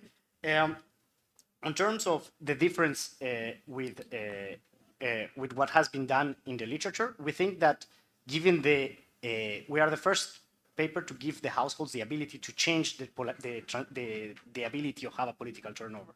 There are models of voting out there. There are models in which there are political turnovers, but usually the frequency of those turnovers is not something that it's on the hands of any of the players in the model. There's nothing like snap elections, and we think that's a big contribution that we're making relative to Scholl. But yeah, that's in terms to polling and election, it's perfectly well taken, and we can talk more about it bilaterally. Thank you.